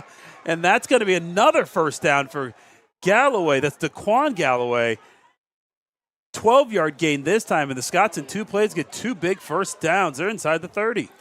And they're taking advantage of Hartley's defensive ends rushing upfield. And once again, it's the exact same play, just pull around, does a little kick out, and let the running back find a seam. Yeah, Roderick Gates not being able to make that tackle after about a 2-yard gain, and it allowed him to get 10 more. So the yards after contact for Galloway helping the Scots get inside the 30. They're at the 28-yard line. This time it's a pass that is batted down. Lane throwing it up, and it's batted down by who else on that D-line but Bryce Wells, the big man, getting the mitt on it, and it falls harmlessly to the ground for an incomplete pass.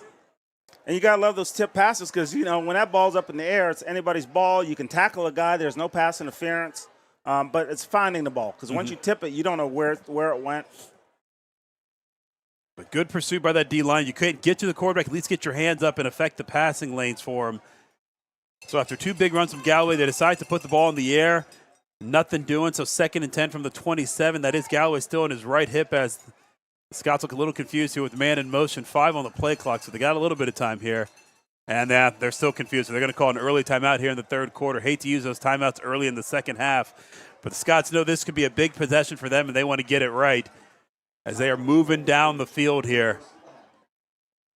So let's see if this is the chance for the Hawks defense to come up with another big stop. They have found a way to keep them off the scoreboard numerous times, including inside the 10-yard line. And this time what they're going to do is they're going to have to really slow down that run game because they've got something going here in 2 plays there.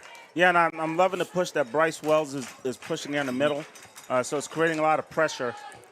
So all we have to figure out is how do you continue to press up the middle and let your defensive end stay shallow on the line of scrimmage, right? Because Walnut Ridge is seeing it. Their coaches are seeing it. They're like, hey, those guys are rushing fast upfield. Let's just pull a guy around, kick him out, and find a seam. And that's a quick, easy hitter. So let's see here. Run or pass. Scots have 3 wide receivers, tight end there.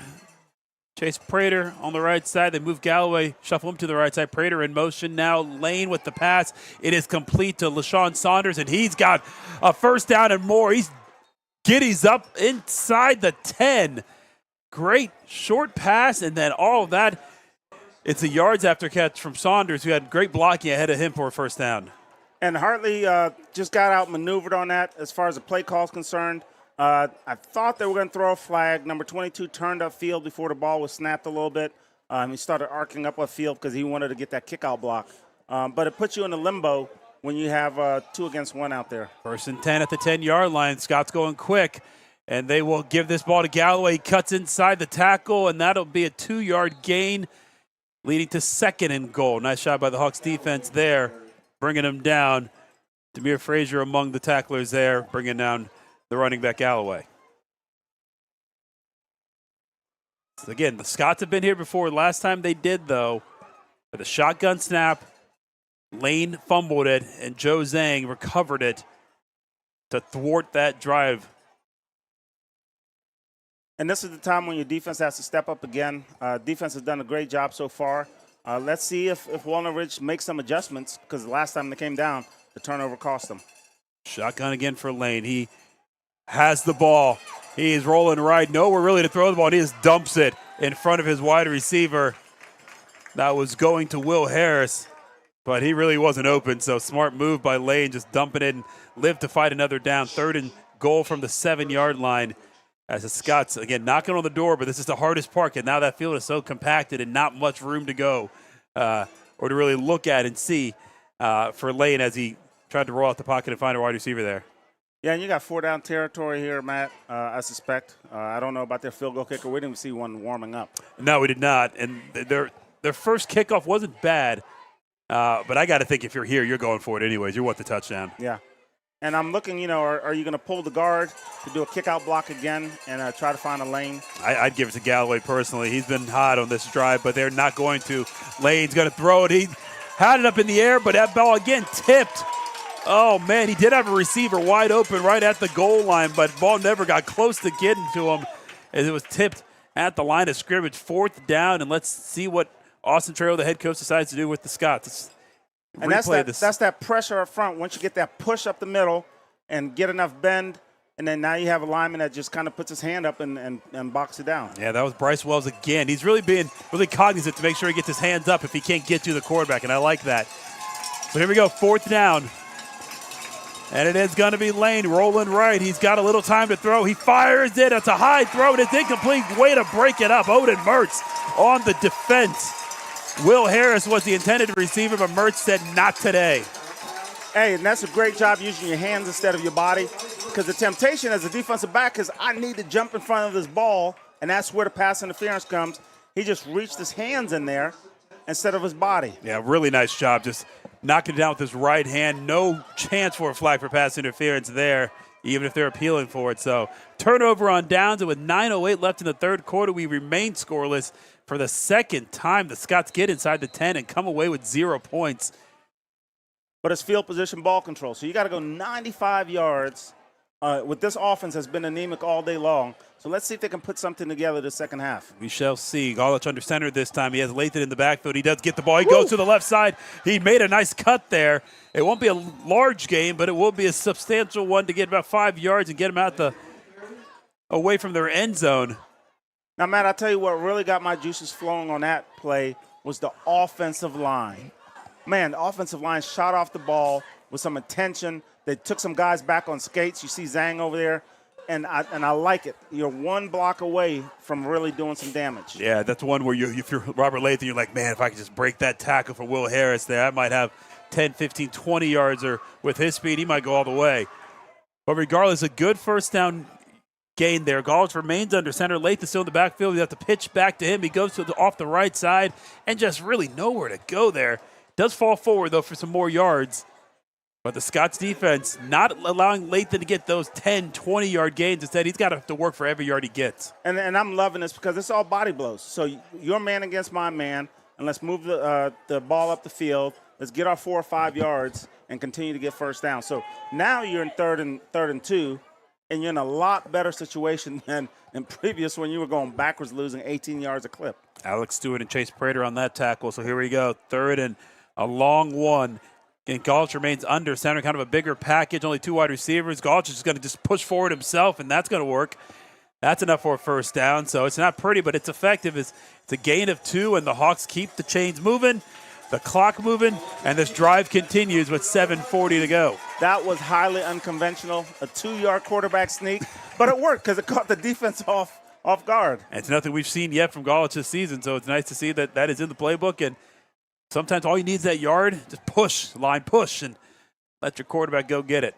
And the big fellas did that. They all locked up front. They did their zone block and just had a nice little wall up front for the quarterback. All right, let's see what the Hawks do here now. Lathan still in the backfield, still under center. Galich is going to hand it off to him. He's going on the right side. He's had a little room, I thought, but he got hung up. Great tackle. That is number 0, Kyshawn Davis. He was a tackle machine in the first quarter. Didn't call his name much in the second quarter, but he comes up with a nice stop on Lathan there after a gain of 3. He breaks that tackle. He might be off to the races. And I'm telling you, Matt, this is it. You have these body blows, you 3 yards, 4 yards, and that's okay because everybody's expecting the big 20-yard runs all the time. You can't get that in football all the time. But let's see if Lathan can get one of these now. Because while these 2 to 3 to 4 yard runs are nice, it leads them in that 3rd and short range, and they got to convert there. 3 wide receivers to Galich's left side. Lathan on his left side as well. He's going to roll left. It's going to be a tough throw for him, throwing across his body, but it's a nice throw to Hemphill, who makes the tackle, gets kind of cut down awkwardly on his left leg. That's Will Harris with the tackle. Hemphill kind of slow to get up. He might need to take a play off, but he does walk off the field under his own steed. Nice throw and catch here, though, for a first down. Heck of a catch. He turns and catches the behind him. Doesn't see the guy coming from behind number 11 with the tackle, but he held on to the ball, so it's a good move of the sticks for a first down. Gain of 16 for Gaulet. And the Hawks now go to the shotgun. Gaulet is going to hand it off to Lathan with a little bit of a running start. He heads into the big part of the line. He will gain 4 yards there as the Hawks trying to do again a kind of 3 or 4 yards in a cloud of dust style. You mentioned those body blows. And sometimes you just got to say, hey, this is our identity. This is who we are. And we're just going to keep fighting, keep chopping wood, and see what happens. And with the way the defense is playing, maybe that's all they need is 1 touchdown. And with 6 minutes to go in this third quarter, the Hawks just keep that clock moving and the chains moving as well. This is a short pass this time from Gaulet to Ja'Kai Calloway. 2 guys tackle themselves, and Calloway stays up on his feet. He's pushing the pile inside the 45 of Walnut Ridge. Well done by Ja'Kai Calloway. What was just a short 3 or 4 yard pass turns into about a 15-yard gain. And this is the exciting part. You catch the ball, you're moving down the field, but the critical part is after you catch it, your linemen are way back watching. At the end of this play, 51 Zhang comes in and says, hey, wait a minute, I want some of this action. Boom, pow. Yeah. I love it. I really love Callaway there. He kept the feet moving. This is the high snap to Gaulet here, and he still gets the ball away. Kind of threw off the timing, though, and so this is going to be a very short gain of what was a wide receiver screen. The pass was completed, though. That's Napier who had the catch, but again, after the high snap, the timing of the play was all thrown off. So only a 1 yard gain, but the Hawks, again, could have been worse. That ball could have ended up on the ground. Yeah, and the body blows, feeding the ball kind of opens up those passing lanes for the Hawks, and that's kind of what they have to get into that rhythm, right? So keep that rhythm. Don't get too cute. Just keeping that rhythm. 2nd and 9 now for the Hawks, who started this drive on their own 8-yard line. So making good progress as they head toward the end zone. 4:36 and counting here in this third quarter. Gaulet back to pass. Lathan picks up the blitz, and now Gaulet is running for it, and he's got to throw it across his body again. It's a little high for Callaway. It's a tough throw, but boy, it was fairly accurate. Went through Callaway's hands. This would have been a tough catch, and it's going to fall incomplete. 3rd and 9 coming up for the Hawks. Yeah, and that's tough when you're under duress like that. It's a great job by the quarterback, keeping his feet, rolling left, and then coming back across to open his hips to throw. Whew. And he got it there. It's an accurate throw, actually. It's just a tough catch. It's a tough catch. Callaway, not the tallest guy in the world, and he had to go high up forward and come down, and that was going to be really awkward with as much zip as Gaulet put on that pass. Play clock at 7. Again, 3rd and 9. Gaulet's rolling left, got to look to the right, though, and he's got his man, Robert Lathan, on the screen, and Robert Lathan gets out of the first tackle. There's a flag on the play. It's a good gain inside the 20, but I have a feeling this one is coming back. That was the one time where the screen pass actually had time to develop, but I think there might have been a block in the back from one of the old linemen, and that's exactly what the call is from the officials. Oh, and that's tough, Matt, because they've been setting up that screen all game multiple long. times, all game long, and now they finally got the rhythm going and the timing and big run. Yeah, I mean, everyone on Walnut Ridge was looking to the left side when Gaulet looked left, and then he threw it to the right. But I have to see a replay to see on who that penalty might have been called on. But, oh, that's a big penalty. What would have been about a 20-yard gain and put him inside around the 20 is now going to be 3rd and 15. And while the Hawks are capable of picking this up through the air or on the ground, it's just been such tough sledding. And we'll see how this goes. I want to just give you an update. Marcus Hemphill is on the sideline getting his ankle taped. Looks to be in good spirits, so hopefully they get him back out there because they'll want him for both offense and defense. So here we go, 3rd and 15. Gaulet back to pass. Decent rush. That ball was, his arm was hit, I should say, as he tried to throw that ball. Nice job by Michael Smith, who got his hand on Gaulet's arm, so that pass is incomplete. And boy, what looked like it was going to be a promising first down after that screen pass, after the penalty now, leads to 4th and 15 and a punt. Yeah, and they had some great momentum going. Offense was moving the ball, getting that 4 yards, get yourself in a good situation where the quarterback doesn't have to be under duress and lots of pressure. But then you get that penalty. I mean, that Massive. does it to you. But you do mention field position here, though. They started this drive on the 8th. They get it now all the way to midfield. Let's get a good punt here and pin the Scots deep. That's not a great punt, though. Oh, boy. Lathan had been punting the ball really well, and this one goes off the side of his foot, and this only might be about a 3-yard punt. Remember, they snapped the ball at the 50, and the referee's going to mark this one at, oh, boy, the 48. So not ideal. We'll actually call it the 47, so it was exactly a 3-yard punt from Lathan. And so the Scots get a little lucky break there because after the Hawks drove the ball about 40 yards down the field and punt the ball, they don't get a great punt off. 42-yard line, excuse me. So 8-yard punt. But that's decent field position for the Scots, who had it rolling on offense, especially Dacon Galloway, who was really starting to get the run game going. This one's going to be a quick pop pitch pass, but they'll flag right when the play starts, and offsides on the defense is the initial call. And so it'll be 1st and 5 for the Scots. Thought they would just let that play go since it was offside, but unless they call it encroachment, they normally don't kill that. Either way, 5-yard penalty for the Hawks, who gotta stay away from those flags. It's absolutely killing any momentum they have on both offense and defense.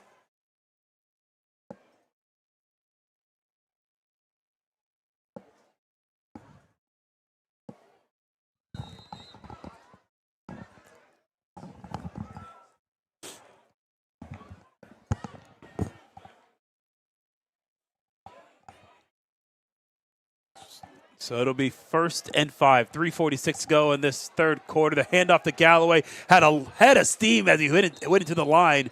He does get cut down after a 4-yard gain, leading to 2nd and 1 for the Scots. But if you're the Scots, you'll take that all day. 2nd and short, never a bad thing. Well, he went through a couple levels there, so ran through some arm tackles and finally got brought down, but after a good turn of the legs. You can't see it on camera here, but we can see Marcus Hemphill in front of us. He had his left ankle tape, put this cleat back on, went to go walking. He was having real trouble walking, so unsure if he'll be able to return back to the game for the Hawks. 2nd and 1 again. This is Lane in the shotgun. Tough snap, but his left hand grabs it, and he's going to just take off. And that was a great decision. He has some speed, and he finds a way to get about 10 yards after that errant snap, but nice quick decision-making by the sophomore to get a first down for the Scots. And I'll tell you what, that right there could have been another turnover, but he had good hand-eye coordination, and then he just took off. It's just a busted play. Yeah, you can't blame Joe Zhang there for rushing upfield like he did. He thinks that ball's going to hit the ground. He's trying to get his second fumble recovery. Instead, scoop and score. Yeah, but instead he snags that ball, and he's got the whole left side to go. So Scott's on the other side of the 50 now, and the Hawks 39, first down. Fake handoff, and this is going to be right complete to Prater, and he's got good yardage. Hawks can't bring him down. He's still chugging forward. He's inside the 20-yard line. Bring him down, Hawks. Nice yards after contact by Prater. It is a huge gain, almost a 21-yard gain for Prater, and the Scots inside the red zone again. And he's a big kid, solid kid, 6'1", 205. Got a good head of steam going with him, and he's churning those big legs. Mm-hmm. And Hartley just can't quite get him down. Took about 6 blue shirts to bring him down. So 1st and 10, Scots at the Hartley 14-yard line. Big package in. That is not Lane getting the snap this time. That's the running back, Shoemate. And he just follows his own lineman off the right side, and he's close to another first down for the Scots. Are going to stop the clock here as someone is hurt. And that might be Shoemate. He's the one who kind of jumped in the air at the end of that play and came down hard. Looks like he hurt his leg, maybe twisted an ankle when he came down. And here's a flag out of nowhere. Looks like might have been some talking from one of the Scots players to the referee, because that's the only player who's near that referee there. Let's see another look at this replay. Shoemate on the Wildcat formation here. That part is fine. And right there when he goes to hit that DB, he caught a cramp. I think he caught a cramp in his leg. Yep, that's what it looks like. Not a hot night out here at all. It's actually kind of windy and fairly cool. A lot of fans out here wearing their hoodies. But that did look like a cramp. Again, there was that late flag. And it looked like, if anything, it was some kind of conversation that one of the Walnut Ridge players had with the referee, because he threw that flag high, but it looks like he's going to wave it off. Might have misheard what he had to say. So why even throw the flag? I don't know, but he threw it high like he was angry. He threw it high, and then 4 officials had some conversation about it, and then they waved it off. And the coach, Hartley's coach, rightfully, is giving the official an earful because he needs to know, why would you throw the flag and then wave it off? So what we do know is going to be 2nd and 1 for the Walnut Ridge at the 4-yard line, or the 5-yard line, excuse me. The line to gain is the 4 with 2:12 to go here in the third quarter. Again, this is now the 3rd time Walnut Ridge has been inside the 10-yard line. The first 2 times, they have not scored. Once, they fumbled the ball. The second time, they turned it over on downs. Let's see if the Hawks defense can come up big again, as Aaron Shoemate is going to limp his way across the field. Again, they were stretching him out for a cramp, so nothing too serious. Just one of those things you got to work out. And I'm wondering, does the Hartley defense have any more left in them? Yeah, well, that's the thing. I mean, do you have a third goal line stand at some left point? in you? Yeah, at some point the dam's got to break, right? And Walnut Ridge keeps on knocking on this door. But let's see if the Hawks can stand tall. They have done it twice. This one's going to be tough, though, because not only is it 2nd and 1 at the 5-yard line, now they can get another first down and get another whole set of downs here. So they have pretty much almost 7 downs to play with here to get these 5 yards if they just get one more and get that first down. So we shall see. The officials are still talking, and they're coming back to Coach Melly trying to figure out what's happening here. And again, they have this ball spotted at the almost a 4-yard line, and that's where so the ball is spotted at the 4. The first down line is the 3, it looks like. It's hard to tell from this distance, but I'm wondering what all the confusion is. Not sure. All right, we've got the ready for play, and we're ready to go now as both teams head over. So again, 2nd and 1. And if they would have kept that flag, Hartley would have been in good shape. Absolutely. All right, so Shoemate out of the game. That's Galloway in the backfield. He's been an effective runner for the Scots. They have 2 wide receivers to the right. Prater's in motion going to the left. They hand it off to Galloway. He's got room on the right side. He's going to cruise into the end zone. There is a flag, though. The signal is touchdown, but the flag may bring this back 10 yards. Let's see. And, Matt, I think it's number 22 going in motion. He keeps arching towards the line of scrimmage. Well, that's the penalty, though. It's going to be the hold on the right side of the line here. Check 54, I think, maybe. Oh, he's inside on his pads. Yep, got some good jersey. I think that's going to be – I think the hold's on there, 54 of Walnut Ridge, the O-lineman there. So you got your variety of penalties that you could choose from. Yeah. So that's going to make it 2nd. So I was 2nd and 1.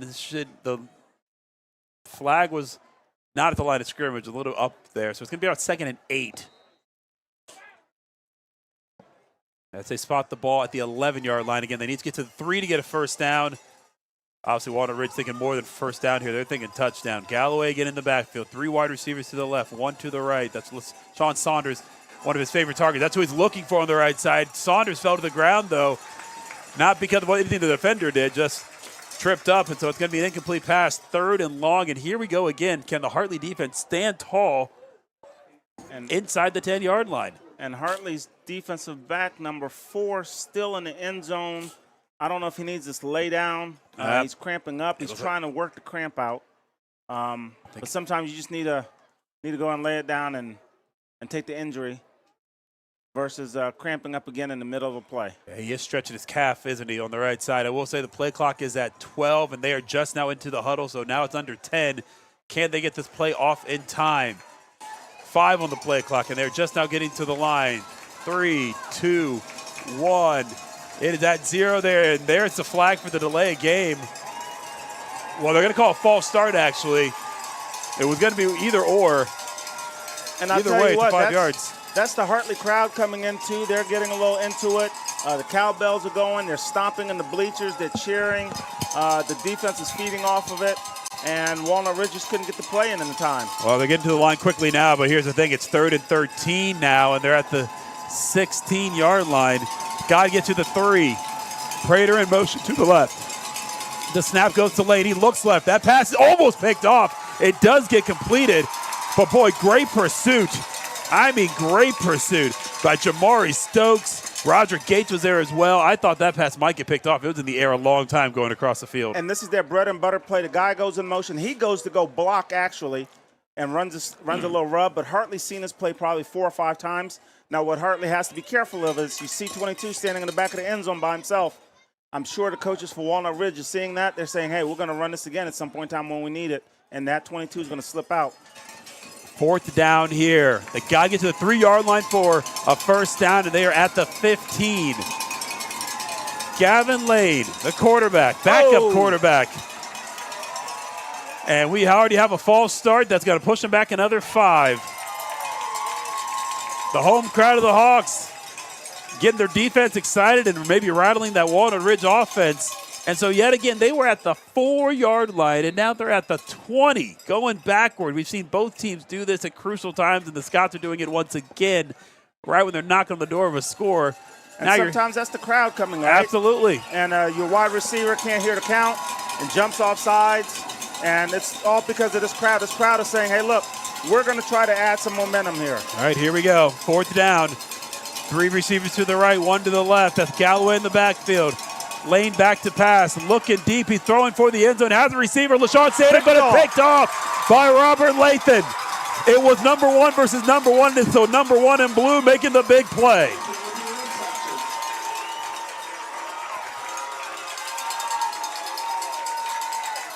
I mean, Matt, that's just a great call. Defense was one-on-one at the top, and he went to the top of the ball and got it. So Lathan, who's had a frustrating day on offense, finds a way to make an impact on defense, and the Hawks yet again, another stand. 3 times the Scots have been inside the 10. 3 times they've been stonewalled. It is still a 0-0 game. 43 seconds left in this third quarter, and the Hawks take over at their own 20. What a defensive stand. What a stand. And there's a part of me that kind of wishes, I don't want to be too selfish now. I kind of wish that he would have stayed on his feet because he's the one that could take it. He could. He could take it 107 yards. Absolutely. He was thinking that, but honestly, catching that ball was priority number 1. Golich under center, Lathan in the backfield. He gets the ball, and he's got an extra burst now. That's 5 yards there. Gets almost out of another tackle. Oh, boy, you could tell he wanted that one bad. And I see Jonathan Cordy down the field. He's on the ground. It looks like he's cramping up, too, the way he's reacting. It ends up being a 4-yard gain as Lathan kind of went for 6 and then went backward for 2 more. Yeah, that's a replay here. That's a great call by the coach up top. And I just wish Layton would have trusted his eyes. Because he had that seam. If he would have just kept running, he stopped and hit the brakes. He could have just kept running because that lineman was coming. That's why I got excited because I saw that seam, and I don't think he did. But the angle we had on that camera, you thought for sure he's going to hit that hole, and he was going to go for it. So we have 35 seconds left here in this third quarter as Jonathan Cordy is at the 35-yard line, just getting that foot stretched out. And he's been fighting those cramps for the last 3 or 4. Yep, we saw it on defense. Plays on defense, and he's back there. He's stretching, and I'm like, yep, man, you just got to lay it down because it's going to catch up with you eventually. Always does. So it finally hit him on offense. But you know what? This is probably a good time for the Hawks kind of regroup here, thinking about this big second down play here. Offense has, again, made some progress, made some moves, gotten in a bit of a rhythm. But then, as always, it seems like for this team in this game, penalty gets in the way and it completely stalls the rhythm. Yeah, so, do you come out of this and go for the jugular, or do you run a screen, or you just go right back to, hey, let's pound the rock? Yeah. We got 4 in that last one. Let's try to get another 4. I do think you're starting to see Robert Lathan. The holes are getting a little bit bigger. He's getting a little bit more assertive. And all it takes, again, is one missed tackle, and he could be off to the races. So got to think, let's keep pounding the rock with him. And I'm glad to see Cordy getting off. He's a 6'2", 170-pound sophomore. Good-looking kid, great athlete. Just got to get some hydration in him. All right. Clock is running again. They're going to have to snap this ball, though, before the end of the quarter with 30 seconds to go. Lathan looking left. There's just nowhere to go. Ridge doing a really nice job of shutting that one off. That's Prater once again involved, as well as Kyshawn Davis. So Lathan, maybe a gain of 1, maybe 2, but it will be third and about 4 for the Hawks. Yeah, Prater just getting by the O lineman there, and he's just been a menace in the defense. All right, that's going to be the why are we stopping the clock? 1 second left in this third. Oh, there's a player on the other side of the field who looks like he's going down with cramps. I think that's Shoemate, in fact, again. Came in for that one play at defensive back, covering a wide receiver, and just fell to the ground with another cramp. They're going to roll this clock, though, just to get to the end of the third quarter. So at the end of 3, we are still scoreless between Bishop Hartley and Walnut Ridge. We'll be back with the fourth quarter action. Someone's going to score because we can't end in a tie when we come back here with Bishop Hartley football.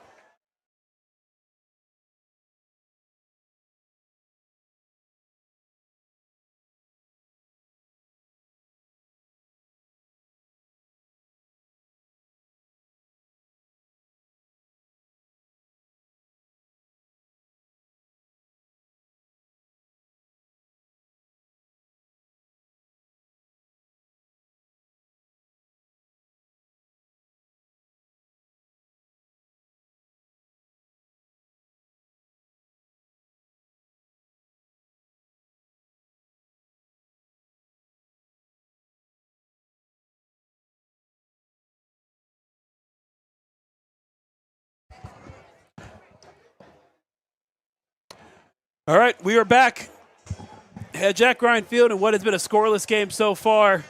It'll be 3rd and 4 for the Hawks, and a very crucial play here as they try to keep this offensive drive going. It has just been a defensive battle. Both teams doing a really good job of stopping the offensive rhythm of the other team, but then also the offense is getting in their own way with penalties. Let's see what happens this time. Gaulch will go under center to Lathan in the backfield. Again, 3rd and 4. The handoff goes to Lathan, and this went backward about 4 or 5 yards. Everything the Hawks did not want and everything the Scots did want. I mean, just absolutely stonewalled right there. And instead of getting the first down, Lathan is going to be forced to punt the ball for the Hawks. And it's basically just a slant. And when your defense is slanting across the face of the offensive lineman, that means you're not moving your feet fast enough. Yeah, this is not at all what the Hawks wanted on that play right there. You thought you could really steal the momentum there with a big first down run, keep this clock and momentum on your side, and instead they're going to have to punt the ball. Can they get a good punt off? Yes, they can. Lathan with a boomer. This ball caught at the 45. His knee was not down apparently, and so this is going to be a return for Nehemiah Goodlow. And the Scots are going to have it at the 44-yard line of the Hawks. You know, we talk about Robert Lathan, who obviously had that big interception. He's trying to get going on the run game here, but, you know, just 2 weeks ago, the big game for him, he took over the record of Noah Key, and I want to recognize just how great a career Noah had. I mean, if you look at the numbers, they are just absolutely stellar. I mean, look at this. He had 2,885 yards in 2010, 44 touchdowns.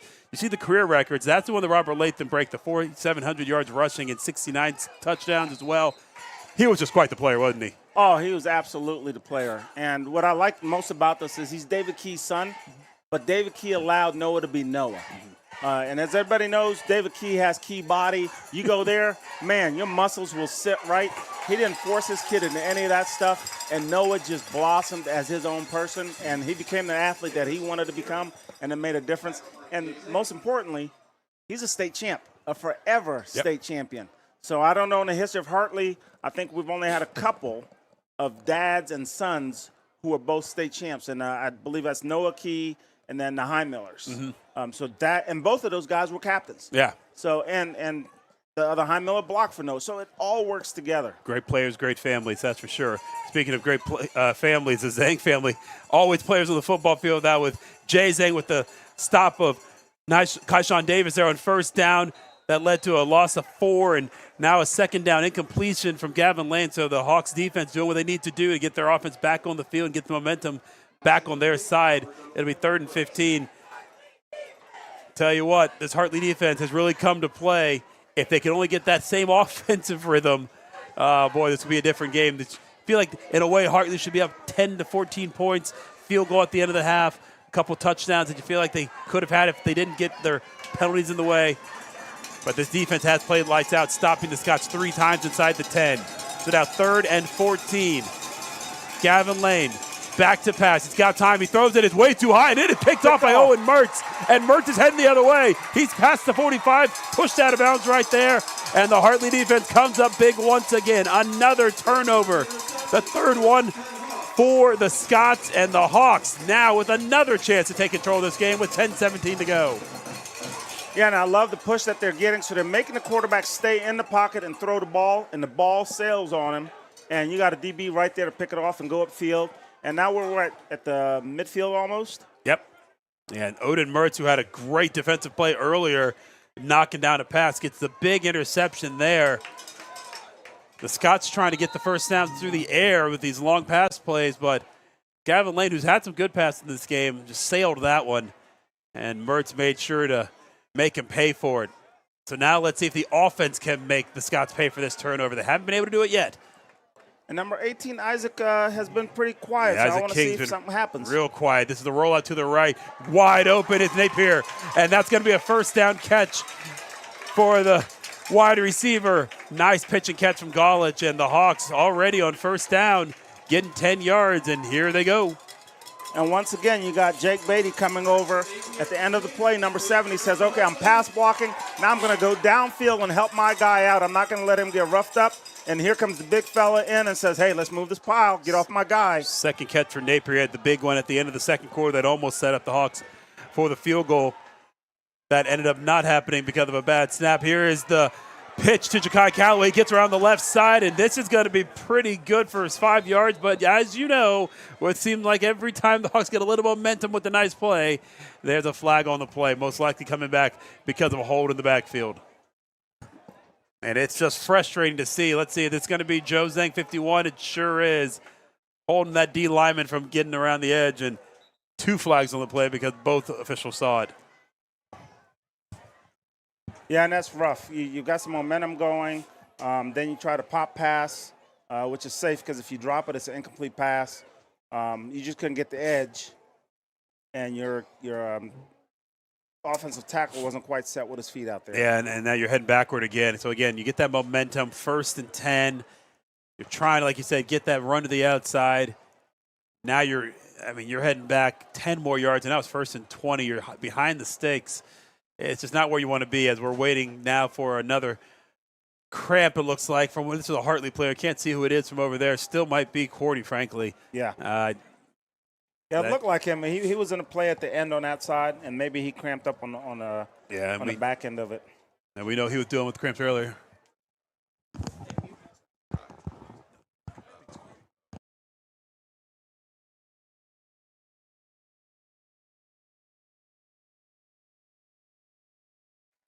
So good to see him walking off the field here. But what's not good is that the Hawks have 1st and 20 because of that penalty. But you know what this is telling me, Matt? You got kids cramping up. There's not lack of effort. No. Yeah, both these guys, both these teams, I should say, are going hard at this game. Yeah, there's not lack of effort. It's just things aren't getting executed quite the way they want. Yeah, it's not. Yeah, definitely not effort. It's execution, and it hurts because it's causing the offense to lose whatever rhythm they kind of get every time. And so 1st and 20. Thankfully, it is only first down, so they've got plenty of downs here to get these 20 yards. But those holding penalties are just so crucial because 10 yards is just such a big penalty and such a big hill to climb sometimes, especially against the Scots defense that has done such a great job keeping you off the scoreboard the entire game. So now you're back to where you had the ball on the interception. Absolutely. Let's see if they decide to throw on first down. They do. Oh! I think they were just not on the same page. That pass was to Isaac King, who we were looking for to get involved in this offense. And I think he was thinking one thing and Matt Golich was thinking another, and that pass goes incomplete. Let's see it one more time here. As you see, yep, he's thinking maybe, 5-yard route, and Golich thinking a little bit longer. Yeah. Yeah. And sometimes you get that miscommunication because you haven't been involved in the game as the wide receiver. This is the first look that he's had all game. Yeah, that's the first pass coming his way, and he hasn't been in many of the routes either. He's off the field on this play now as the Hawks do have 4 wide receivers, and Lathan in the backfield on 2nd and 20 now. Lathan's going to roll to the left. He is going to try to pass. This time he does set his feet and throw it, and oh, man, it was really high for Cordy. And yeah, I knew it. I had a feeling he landed, and that's going to be a cramp again because that was just such an awkward fall for him. He extended everything he had And once he hit the turf, that cramp reared its ugly head one more time. Just a little bit too high, but he was open. He ran a great route. But right there, yep. Oh, yeah. That's just. He caught the cramp on the way up. He did. Exactly. He exerted all that effort to push up off the turf, and that's where the cramp hit. So even if he catches that ball, I'm sure he would have hit the ground hard and bad. So 3rd and 20 is what it's going to be once they rectify this cramping problem. I mean, this has to be frustrating, though, for Matt Melly and the Hawks to continually get some momentum on offense and then have a penalty push you back to the point where you're out of rhythm now. You're out of sequence, and you can't do what you want to do on offense. Right, and the part is, we have to find our identity. And that's what they're trying to develop. That's what they're trying to find. Who are we as a team? Mm-hmm. How do we bounce back? How do we get through adversity? And once again, effort is not the thing. Effort here has been fabulous all night long. It's just who are we and how do we execute it at a high level? There's some great passes that they had, some great catches, some great runs, some great 4-yard runs that you're thinking to yourself, wow, this is the hardest I've seen kids running like this. Mm-hmm. Now it's just putting it all together. Yeah. You get 3 of those 4-yard runs. You got a first down. Keep keep the chains moving, but you can't seem to get 3 of those in a row, or you get a nice first down and then you get a holding penalty and it throws you off again. So even that play, if that play connects, it's 3rd and 7 because that would have been for 13 yards. Instead, it's incomplete. Now it's 3rd and 20, and it's just not what they're used to. And the pit is going wild down there doing their thing. Listen, it's Hawaiian shirt night. And, it was warm enough earlier for Hawaiian shirts. Now you kind of need a Hawaiian hoodie. It's a little chilly out there. But love seeing the pit out there supporting their fellow classmates. 3rd and 20. Gall's got to go deep if he wants to get this first down, and that's exactly what he's going to do. He's looking deep, but this pass is overthrown. It's going to be caught by LaShawn Saunders, and it's not going to be a long punt because he's coming down the sideline with a big return. He goes out of bounds at the 45. Another late flag.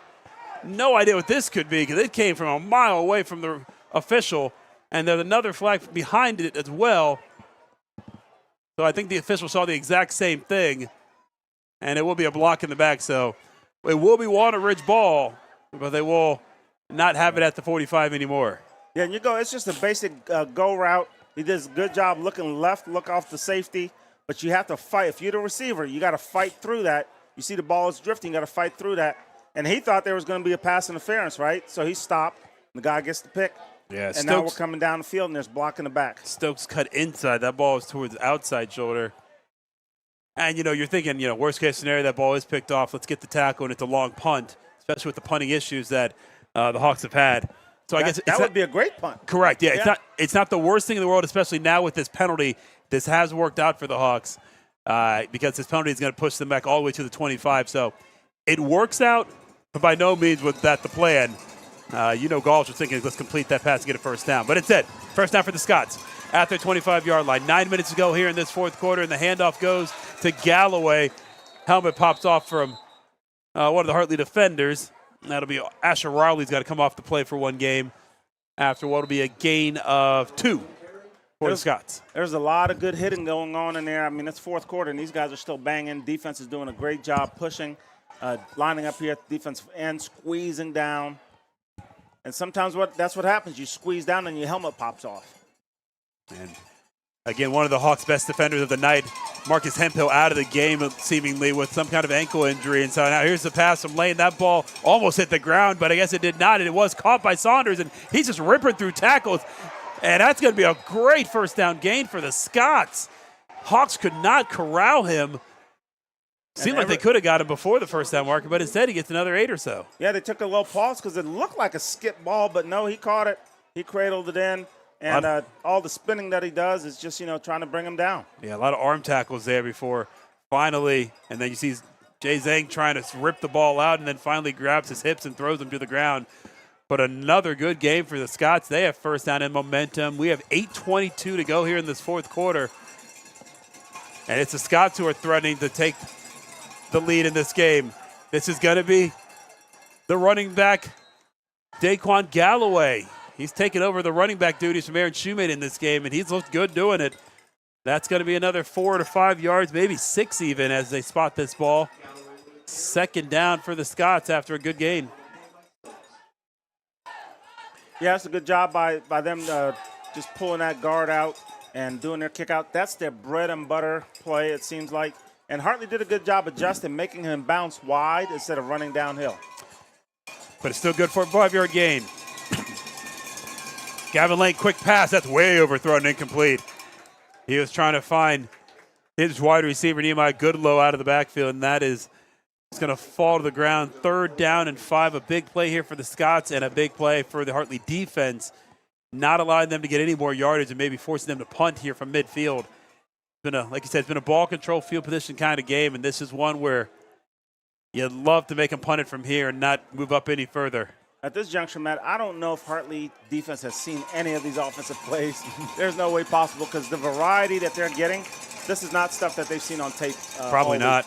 And again, this is the backup quarterback, first start, so the kudos to Walnut Ridge for being in this game with that in mind. 8:08 to play, and they're throwing it up deep. Lane throwing a high arcing rainbow. Oh, boy, that was a battle between a defensive back and a wide receiver, and it's the wide receiver that wins. Will Harris, all 5'6" of him, bringing it down for a huge first down for the Scots inside the 30.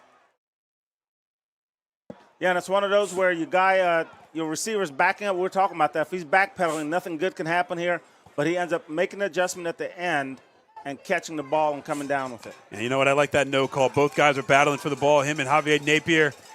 And it's just Harris that gets it. So the Scots quickly up to the line again. Shotgun snap. Too late. This is a handoff to Galloway. He's got the left side off tackle. And boy, he gets another big gainer. This one up to the 15, 12-yard gain on 1st and 10. And the Scots threatening once again to get the first touchdown of this game. Yeah, that's 6'4", 260-pound offensive tackle on the left. Mackay, number 72, did a good job moving his feet, sealing off the Hawks and allowing his running back to get outside. Again, Marcus Hemphill, one of the best defenders for the Hawks, not in this game. He had been done a really good job controlling that run game and chasing down the quarterback as well. But he is injured. So some other guys getting a chance to step up and need to do that exactly here on this 1st and 10 from the 15. Hand off to Galloway. Left side once again. Why not follow the big man? And that's going to be another 7 to 8 yard gain for the Scots. They're doing the same play, and I don't blame them. It's working on that left side, and until the Hawks stop it, they'll keep running them. Yeah, and they're just pulling the guard around, sealing everybody off. Hartley's not reading their keys at this point because they keep running the same play, and the keys are taken to the exact same spot every time. Prater with the block up the field. Like you said, Mackay Madry, the left tackle, making the block at the line of scrimmage. They're going to go to the left one more time, and he's going to get past the 5, inside the 3-2. He does not get inside the pylon. He is out at the 1, but it will be 1st and goal for the Scots, who, again, 3 plays in a row have gone to the left side and found positive yardage. Not just 3 plays in a row going left, 3 plays in a row of the same exact play, pulling that guard around number 55, let him lead the way. There's a hold right there by the wide receiver. They didn't call that. Yes, they did, actually. There is the flag. Oh, finally. That was a late flag. It was a late flag. I mean, we're 3 replays into this, and yeah, they're throwing a flag. Did not see that live, and even after looking out there again, but they did call that. They did call that hold, so this one will come back. No longer is the ball at the 1 yard line. Instead, they're going to spot this ball after marking off the penalty yardage all the way at the 16. So that is a huge call. So how much gas does this team have in this tank? We'll right? find. I know, right? This is the fourth time they've been inside the 10-yard line. Yeah. 0 for 3 so far. Let's see what happens on this time. This is now 2nd and 11 from the 16. They got to get to the 5. Lane to pass, almost tipped, but it's not. Instead, it is caught by the receiver, Goodlow, and he's working his way upfield, but he's not going to get to the first down yardage, but he's going to come close. Gets all the way to the 7-yard line, leaving him 3rd and very short. And it looks like the Ridge coaching staff is just a step ahead, right? Because we got 5 defensive linemen in this time, wanting to stop the run. And what do? They throw a quick little slant in the middle because they know they got one-on-one outside with the wide receiver. Correction, that was number 8, Deion Samuels, who had that catch, not number 6. So now 3rd and 2.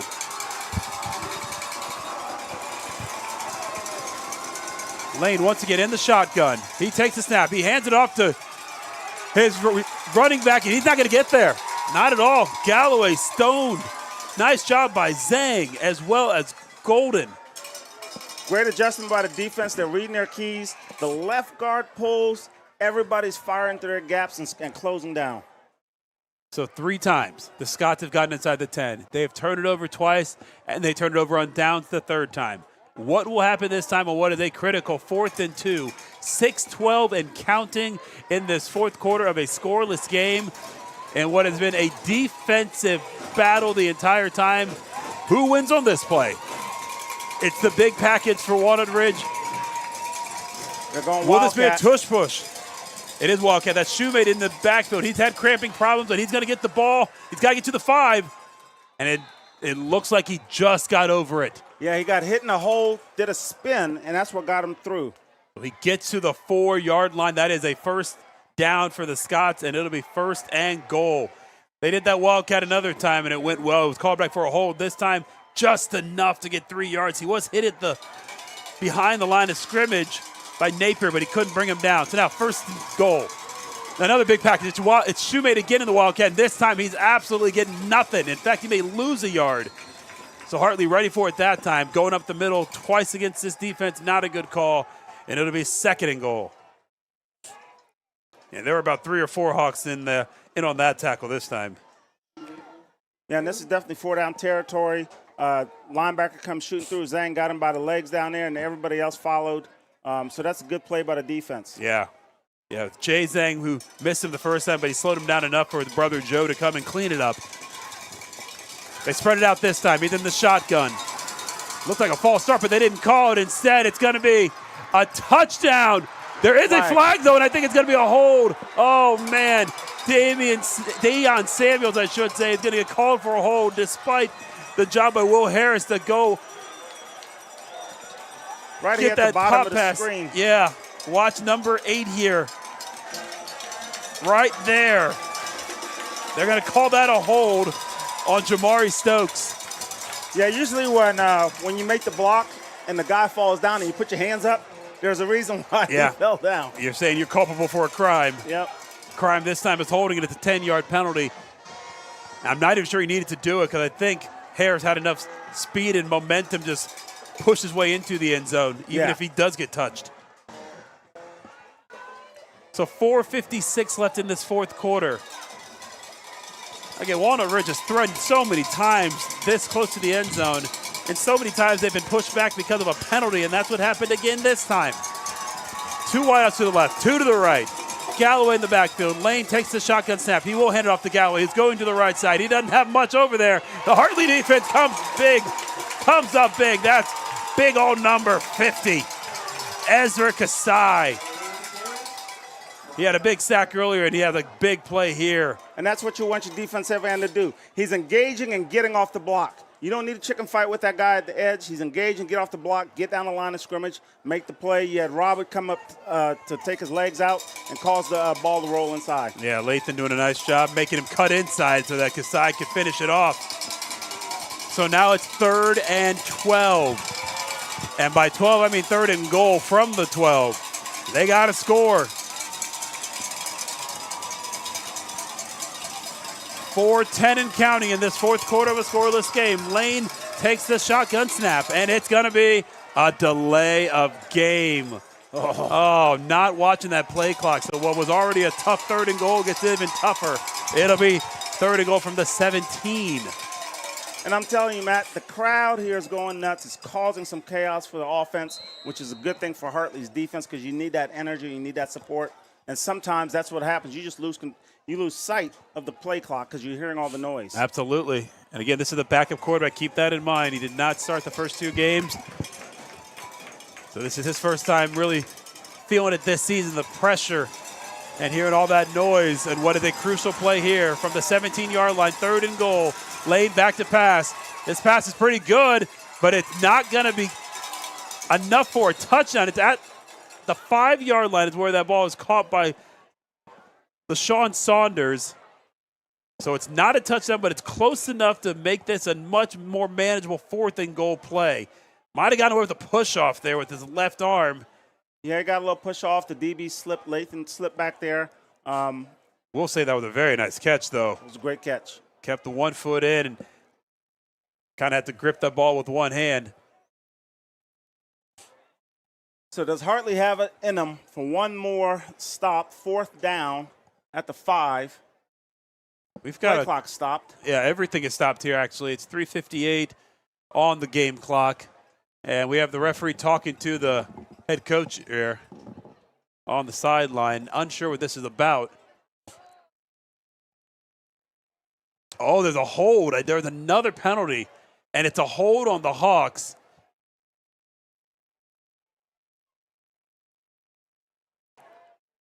So let's see what the enforcement is on this one. Now, I know in the pros, if it's a hold on the defense, it's an automatic first down. But in high school, that is just going to be half the distance. So they're at the 15. They now put this ball back to third down. The 8. Yeah, so we're still at third down here. 3rd and goal.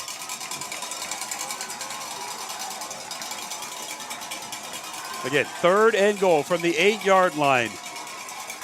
Lane, back to pass. Can't find anyone now. He just throws it high to the back corner of the end zone. His receiver is up to get it, but it's batted away by Lathan. It was intended for Saunders. So great defense by Lathan, who had a big interception earlier in this quarter. Now with another big play on defense, it's now 4th and goal. And sometimes as a quarterback, that clock is ticking, and so you're starting to feel that pressure. Like, okay, I got to go. I got to throw it. And it's a good job by Robert tracking the ball, keeping his eye on the ball. And, man, that was close. That was close. Yeah, Saunders had a good chance at it, but I think Lathan just bothered him enough where he made it a very tough catch. Nice pressure there by Joe Zhang to make sure the quarterback didn't get everything in he wanted out of that throw. So here we go. Game Crowd on the is line. loud. 4th and goal, 3:53 left in this game. Can the Scots get it done this time? Lane back to pass. He's rolling left. He is fast. Does he have enough to get to the end zone? He does not. Oh, what a tackle. And what a stop by Javier Napier. Meeting Lane at the 1-yard line and said, no, you don't. Turnover on downs. How many times is this defense going to shut the door? Lots of pressure up the middle. He gets to the corner, so now he's deciding, I'm going for it, I'm going for the run. And this is where you just have strength coming up, and you deliver that blow and say, I'm going to shut the door. Great job by Napier. I mean, if he doesn't make that tackle, this is a 6-0 game with 3:46 to go, and the Hawks are forced to rally late. Instead, they get the ball, granted at their own 2-yard line, but it's still a scoreless game. Wonderful job by the Hawks defense, who for the 4th time now have stonewalled the Scots offense inside the 10 and left them with 0 points. 2 times turnover on downs, 2 times forcing a turnover. But now the Hawks can't be doing anything silly here. You're at your 2-yard line. You can lose this game 2-0 with something silly. Yep, you got to go 98 yards. And once again, Matt, we're in a position where you could have the longest run from the line of scrimmage. Well, let's just get it out of the end zone first. Into the pitch backward, and Lathan does, in fact, get the pitch. And he will go for a big gain here. Out of bounds at around the 20-yard line. But that is huge. You start at your 2-yard line, and on 1st and 10, you get 18. Now, Matt, I think I figured out what the missing key for this kid is now.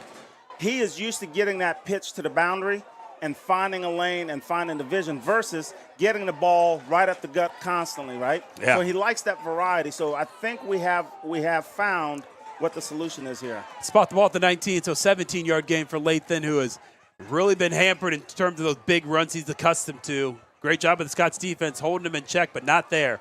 1st and 10, 3:41 to go. The handoff does go to Lathan, and he tries to go inside the tackle. There's no hole there. Prater among one of the first to meet him in the backfield, and that's going to be a loss of yardage, in fact. Yeah, the minute you get the ball and you got 3 guys staring you dead in the eye, I mean, Not what good. do you do? Not good at all.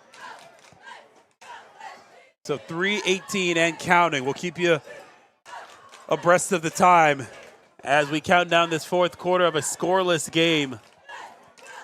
Just wild, wild game here. So many times there have been chances for both teams to come up big with the score, and either penalties have cost them or the defense has come up big. Golich under center on 2nd and 11. He's going to hand it off to Lathan. Can he find the room this time? Yes, he can. It's 11 yards and more. He tries to turn on the afterburners, but he's caught.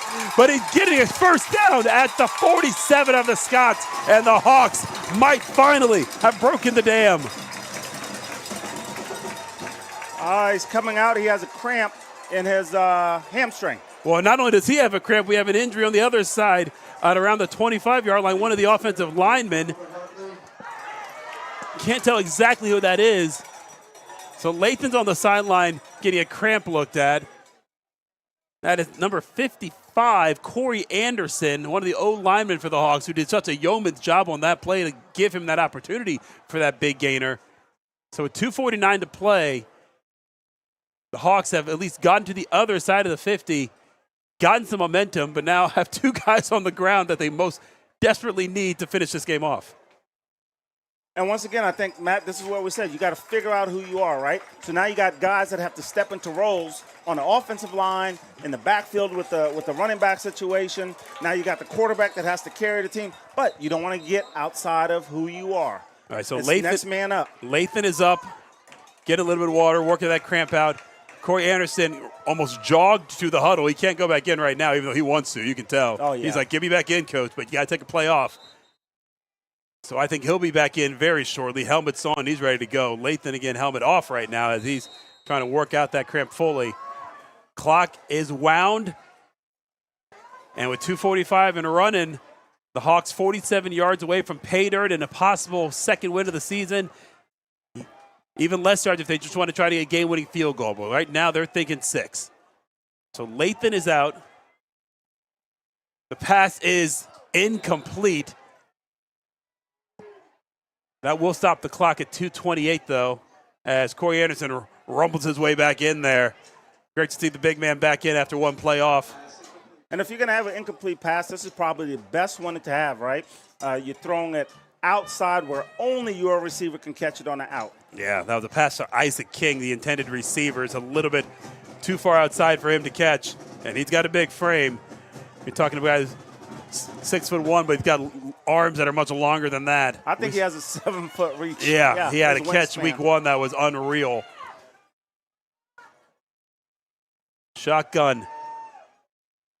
College, time to throw, and he finds King on the in cut. Beautiful.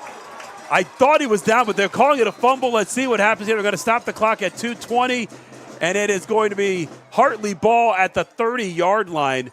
I thought he was down before he fumbled it, but who cares? That's going to be a 17-yard gain. What a strike. Oh, what a great catch. Going through, finishing. And this is a powerful rip by the defensive back. That's great thought. It is a good rip. I still thought his elbow was down first, but no harm, no foul. He did recover the ball right there. So Lathan now back in the game after taking a couple plays off with that cramp. We are inside of 2 minutes now, 2 minutes exactly. 1st and 10 from the 30. Hawks try to get into field goal range, or even better yet, into the end zone. Gotta think this is a handoff to Lathan here. Let the big man eat. Except this time he's caught in the backfield by Sean Davis. He's only 5'9", but he has come up big numerous times, stopping running backs in the backfield. And they're stacking the box. They've been doing that all day, and Hartley just haven't had the answer for it because you have to go to zone blocking at some point in time. But it's one of those things. If you haven't worked on it all week long, you can't just put it in the middle of the game. You got to work it and not just put it in. 1:30 and counting. He'll keep you track of the clock here. As we're now inside 1:20. How much clock do the Hawks want to burn here? Coach Melly just talking to Matt Golich here on the sideline. The play clock is at 9, and I think they're just going to call timeout here, and he is right alongside the referee to do exactly that as it hits 3, 2, 1. There's your timeout with 1:07 on the clock. So interesting decision to let the play clock run that much. Hawks using the first of their 3 timeouts. I mean, do they have a field goal kicker that can reach that distance? I don't think you could right here. We're talking about a 48-yarder right now.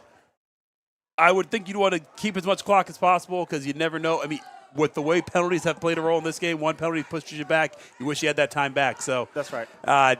Yeah, I'm a little surprised by that, but at the same time, this second down play call is the next biggest thing on the mind right now of the Hawks. I'd love to say run the ball here, but if you see the line, if you go to the line and you see they're stacking the box, I'm ready to throw the ball again. You have to throw the ball, and you have to tell you guys up front, we need some time. Mm-hmm.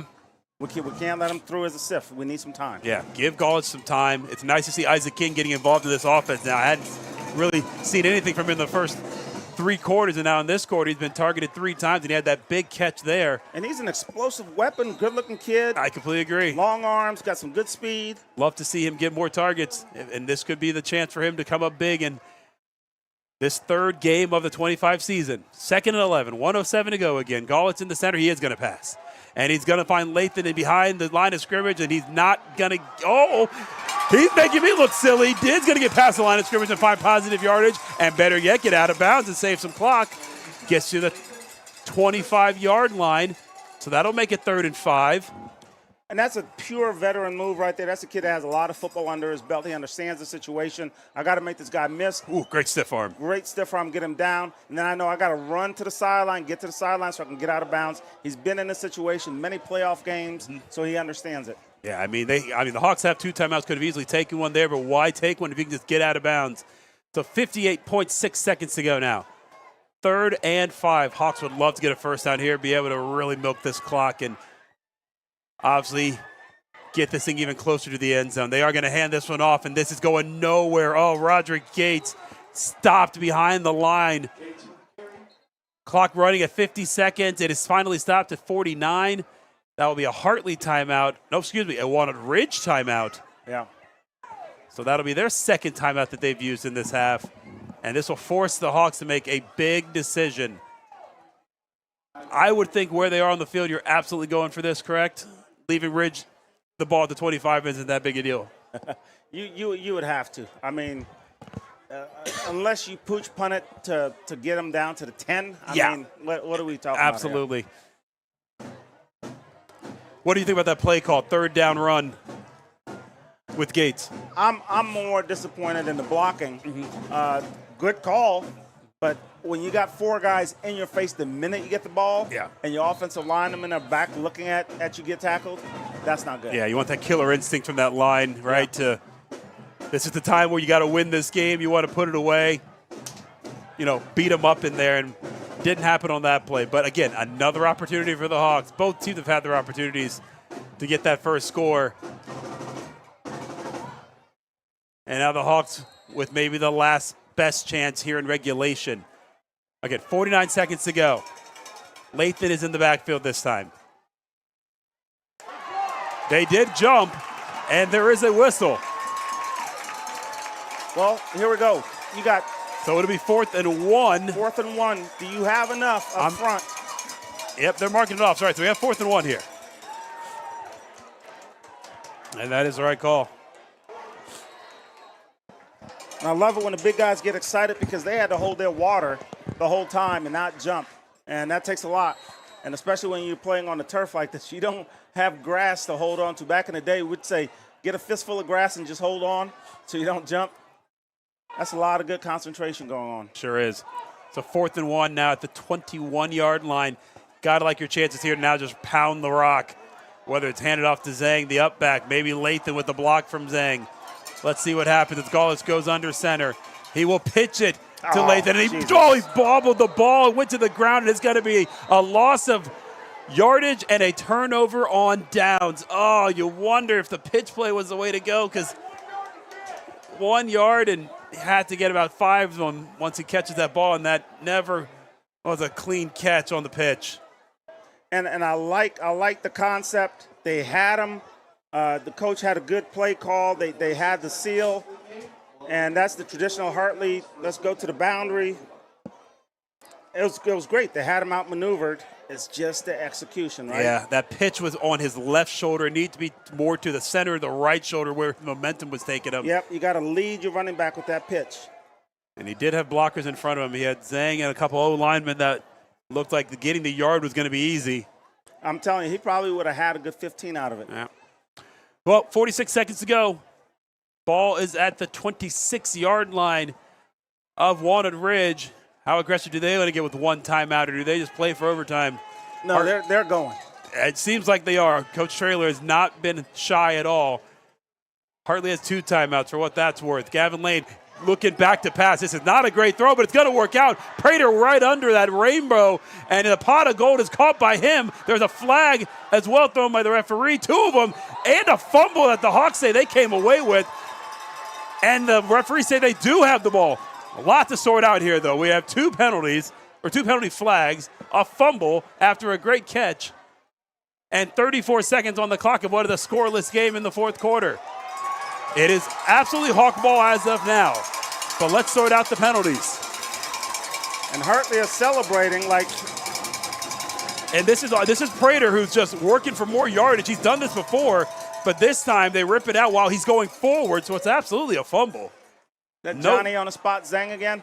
No, that is Zhang. Correct. That is Jay Zhang who jumped on it. Again, there were two flags thrown though after the catch part and the push forward. Boy, these referees have been busy, and I'll say the calls they've made have been fairly non-controversial. There have been a lot of holds that were clearly holds. Get another look at this. So why was Prater so open?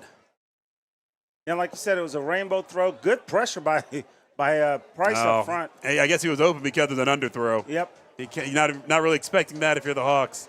And I'm looking, is there like a face mask or? Yeah, because this is where the flag was thrown actually a little before this. Yeah, there's one that's thrown here on the sideline just there, and then there's another one Well, thrown. whatever it was, they picked it up. No flag on the play. Both officials that threw them saw something they didn't apparently see. So it goes back to when Hartley had the ball down at the goal line when they threw the flag on the kid. Absolutely, And then they waved it off, so now I guess it all comes back as karma. And granted, if that penalty was on Walnut Ridge, it's going to get picked up or it's going to get declined anyways. It's going to be Hartley ball, so probably not a huge deal. The only thing that would have kept that from not being Hartley ball is if that flag was on the Hawks. Well, I'm sure Hartley would have rather had this first down play at the Walnut Ridge 25 where they were just a couple plays ago. Right. Instead, they do have the ball, though, and another chance to win. 34.8 seconds to go. 1st and 10 from the Walnut Ridge 42. Golich in the shotgun, I should say, and he's going to air it out. He's going to roll to the right. He's looking deep. Oh, he's got him wide open. That is Jamari Stokes, who's inside the 15, inside the 10, and pushed out inside the 5. Oh, what a play. And with 25 seconds left, the Hawks are 5 yards away from winning this game. No flags on the play. That's so nice to say, by the way. Right. What a strike. He got behind the defense and just waited for that ball to come in. And then what about the effort after the catch? Yeah, wiggle around. You get another 15 yards on top of it. Wow.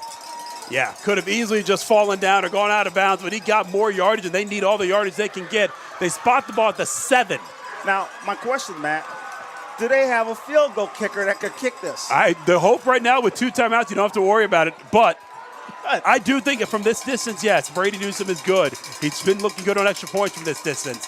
The handoff goes to Lathan. Can't lose yardage here. Need all the yards they can get. He does break a tackle, but there's a penalty flag. It's probably coming back as he heads into the end zone with 17 seconds. And that flag is massive because you need every yard forward, and 10 yards backward isn't going to help. Oh, no. So Matt, I need you. I need you to tell your wife that I apologize because you're coming home bruised up like you played in the game because I'm over here punching you, hitting you, and we can't believe it. Oh, that I couldn't see who it was, but oh, man, that's a big, big call. So this is likely, unless there's some long run, it's likely going to come down to the leg of Brady Newsome and just how long and accurate it is. Because as of now, this is the 1st and goal at the 17-yard line. 17 seconds left. Again, the Hawks have 2 timeouts. So if you're going to pass the ball, you can pass it anywhere. If you're going to run the ball, you can call the quick timeout. Does he have a 35-yard leg? That is the question. And if they run the ball, can they get positive yardage? They are going to pitch it to Lathan on the right side. He is going to pick up a yard maybe. Do they call timeout here? Clock is running inside 10, 9, 8. Coach Melly's just going to decide we're going to call the timeout inside 5 seconds. The timeout comes right there with 2 seconds. 1.8. That's cutting it close. And with that, they're going to kick the field goal. Could have called timeout and tried another run play if you wanted. But I can also understand him not doing that, thinking, I can't afford another penalty. And you went right. Towards the boundary. Which I hope you think that's where your kicker wants it, right? That's where your kicker wants it. Yeah. That's what I'm wondering. Yeah, because if not, you're thinking put it in the middle of the field. Because in high school, the hashes are so wide. So it's a fairly tough angle, but if that's where his kicker wants it, that's where his kicker's going to get it. And I'm wondering if they even asked the kicker. I wonder that too. This is what you're getting. Again, you heard from Coach Kowalski earlier, or Coach Kowalski. It's Coach Kowalski and his principal Kowalski. Right. The men's soccer team had a big win against Marysville yesterday. So Newsom's got some good mojo in that leg from the day before. He plays on the soccer team, but he also moonlights as the kicker for the football team. Kicking the oblong ball and kicking the round ball, the sphere, it's two totally different They're things. a little different. So let's see if the mechanics and the motion. Last time, it wasn't anything to do with the kicker. The holder muffled it. Exactly. So at the end of the first half, Gaulage had a high snap, couldn't get it down, and that was a much shorter field goal. This one is going to come about a 33-yarder. They're snapping system to 16. What is happening? Now, the other thing with this, Matt, is All right, Hartley's taking their final timeout. so the other thing with this is, Matt, you have to not just block, you have to block through your man so they don't block the ball because they have a chance for scoop and score at the end of the game. Yeah. And then even when you're blocking through your man, you can't hold because if you hit the field goal. Correct, yeah. And they call another flag. You talked about the special teams earlier. Didn't know you were a soothsayer like that, how important that would be. This could be a 3-0 game already. This game could be over if they get the operation right the first time. Now the game could really be over if they get the operation right this time. And you're not a dead-on field goal. This is to the side. Yes. 33, a soccer kid that you recruited. And hopefully we can see what happens with all the mechanics with the soccer kick and the snap and the whole – lots of moving parts. But here we are, full moon on a Friday night football. Let's see what happens. Let's do it. Keep in mind this is high school football, so you are allowed to use a tee. Left-footed kick from Brady Newsom for the win. And there's the icing from Austin Trailer and Walnut Ridge. Their final timeout. So we all can take 5 more deep breaths before we see what happens here. Been a heck of a game, heck of a defensive battle. It's fitting it almost comes down to this, doesn't it? Absolutely, absolutely. And what I like about this is from the average fan out there when they're just watching it, and we were talking about it earlier, running the ball to the right-hand side into the boundaries, like, why would you do that? Why would you put your kicker there? He's a left-footed kicker. Yep. So that foot swings from left to right over, and that's perfect for that kind of kick. It would be hard for a right-footed kicker because you have to hook it. Correct. Yeah. Think about the putts. Those right to left putts if you're righty are so much easier than those left to righters. Yes. So yeah, you don't want to hook it. You just want to have a nice smooth kick. Again, his extra points when we've seen them, and we haven't seen any today clearly, have had a decent amount of distance on them. But that's a little easier in the middle of the field, and you're only kicking a 15 or 17-yarder. This is a little longer. The way I equate it, Matt, is if you're a right-handed person and you eat a hot dog with a left hand, it just doesn't feel comfortable. That's very true. All right, here we go. For the win. Snap is high. It's not put down. Khalili and Gulch is going to go to the ground, tackled, and we're going to overtime. The second time the operation does not work. Oh. And, I mean, it worked flawlessly 2 weeks ago against Elyria Catholic. I mean, every extra point, snap, hold, kick, good. Tonight, 2 opportunities, 2 bobbles, and nothing. And once again, it was the hold. Was that the hold where he bobbled it? Yeah, I thought the snap was actually fairly good. I mean, a little high, but not anything I think Gaulage would say is nothing he can do. Yeah. But it was the operation to bring it down to the tee where it looked like he just didn't get it down. Yeah. Get it set, spin the ball, put your finger on. Yeah. Yeah, that hurts. That hurts. And it messes up you the see it timing again. on the kick. Yeah. Yeah. And I mean, Brady was waiting for it. He's ready to kick. You know what? He wants to be the hero. at this juncture, because you got to do everything, I would have ran a fake. You could have. I mean, frankly, it may have been so off the wall that it may have worked. Yeah, run the fake. Yeah. And here we are, overtime, full moon, Friday night football. Let's see what's going on. Thought we were going to get home early, didn't we all? Nope. 9:50, and it's another overtime, baby. Let's go. Oh, man. All right. 0-0 overtime. It is overtime here in week 3 of the football season in a 0-0 game. This is wild. We've just had the coin toss, and it looks like Walnut Ridge will receive. So they will get the ball first. I think that's what you want. If you're Hartley, you always like to have defense first so you know what you got to get. And keep in mind, the way this works in high school football, both teams will possess the ball. If Hartley scores on a pick six or any kind of crazy play, the game will immediately be over as they are defense first. But I tell you, Matt, both of these teams played extremely hard. They did. There's no person on this team where you can say, well, they didn't give any effort. Correct. They've left, both sides have left it out there. And like I said earlier, this is Walnut Ridge's Super Bowl. This is their high school playoff. This is their state championship game. Well, I mean, they've got actual rivals on their schedule. Well, when you talk about playing an elite team with a historic program like this, and you get a chance to knock them down at their house, and both of you are only 5, 6, 7 miles apart, whatever that number is. It's a big game for sure for the East Side Pride, that's for sure. I'll give you that. Absolutely. All right, so we start at the 20-yard line in high school. 1st and 10. Neither team has scored in this game. Wouldn't it be crazy if they both find a way to score in overtime? Hand off to Galloway. He's going through the left side. He's got a good gain here, 5 yards up near the first down marker, and that's a good first down gain for the Scots on their first play of this overtime. Clock not a factor, obviously, anymore. Play clock only thing that's going to be moving. 2nd and 3 here for the Scots on this first possession of overtime. And Matt, I wonder how many of these kids from Walnut Ridge actually went to middle school across the street from Hartley. They could have, yeah. They went to Johnson Park, yeah. Like I said, there are probably some players here who played on great schools together and things like that. Gavin Lane in the shotgun. He is going to hand it off one more time. And, oh, boy, it's off the left side one more time. I tell you what, Daquan Galloway's had a heck of a second half. He hasn't obviously found pay dirt, but he has found ways to get good yardage on some runs, and they tend to come on the left side. This time he countered. Looked like he was supposed to go to the right, and he went left. Yeah, he just bounced that thing out. He found a little crease on the outside and took it and said, hey, I got some yardage out here, and let's go. 1st and goal now. Ball spotted at the 5-yard line. Hawks 4 times have stoned the Scots inside this yardage. They've been inside the 10 4 times and have not scored, Walnut Ridge. Can the Hartley defense come up big one more time, this time in overtime? Lane with the snap. He's handing it off to Galloway. He's up the middle, and he's going nowhere. Absolutely stopped. That was Zhang in on the tackle.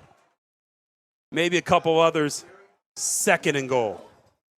And this is one of those things, Matt, where you don't want to get too far ahead of yourself. You make the stop right here. Your linebackers step up. Defense steps up. And you want to take a one play. You don't want to worry about what are they going to do 2 or 3 plays down the road, because you're sitting here looking at the door again. Ball's on the 5-yard line, so you got to go one play each time. Wildcat formation. We've seen this before. Shoemate's going to get the ball. Does he go up the middle or does he pass it this time? Let's see. Shoemate does get the ball. You see, he's into the end. No, he's short. He almost fumbled the ball trying to reach for the end zone. Oh, man. Bryce Wells was in on that quick, but Shoemate ran away from him. He gets it down all the way to the 1, maybe the half-yard line. It looks for a second Bryce Wells is going to grab him. Oh, yeah. Yeah, he's just coming flat right there. Yeah. Almost gets him. Ran away from him, though, but the Hawks hold him up at the goal line, almost punched that ball out. This is a fumbled snap on the 3rd down play on 3rd and goal, and they lose 9 yards. They're at the 10-yard line now. The Wildcat not working that time. We'll give you a replay of that. Oh, man, look at this again. I mean, that thing just squirted out of there, and Shoemate lucky to fall on top of it. If he doesn't, the Hawks get the ball for their possession of overtime. So now Walnut Ridge, what do they decide to do? Do they have a kicker that can make this kick, or do they just go for it from the 9-yard line on 4th and goal? They're going for it. This kind of game, you have to go for it. They sure are. And Hartley's defense has to say, hey, we got to give one more shot here. Let's go. Got to think they're throwing the ball. That's Galloway in the backfield here. Lane in the shotgun formation. He's got 3 to – oh, that's going to be a timeout from Coach Melly. All right, everyone take a breath. So I'm hoping Coach Melly and the defensive coordinator are talking to each other right now, because you can see it happening. Number 22 is going to go in motion at the top of the route, on the top of the screen. He's going to go in motion across.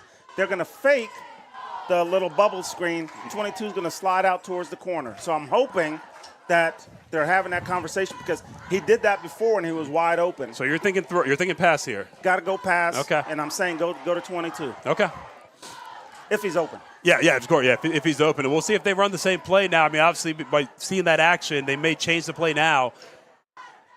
But I'm with you. 9 yards to gain is a lot for a run. If anything, do something that rolls your quarterback out that gives him an opportunity to run if he needs to. But Right. And No. I think that the timeout came because Hartley saw that they were outflanked on that play, and because you only had one corner up there. Robert Lathan was the only corner that was standing up there by himself. all right, Lathan's come up big twice in this second half at the defensive back, and he's covering their best receiver, LaShawn Saunders, on the right side. That's Prater in motion going to the right side this time.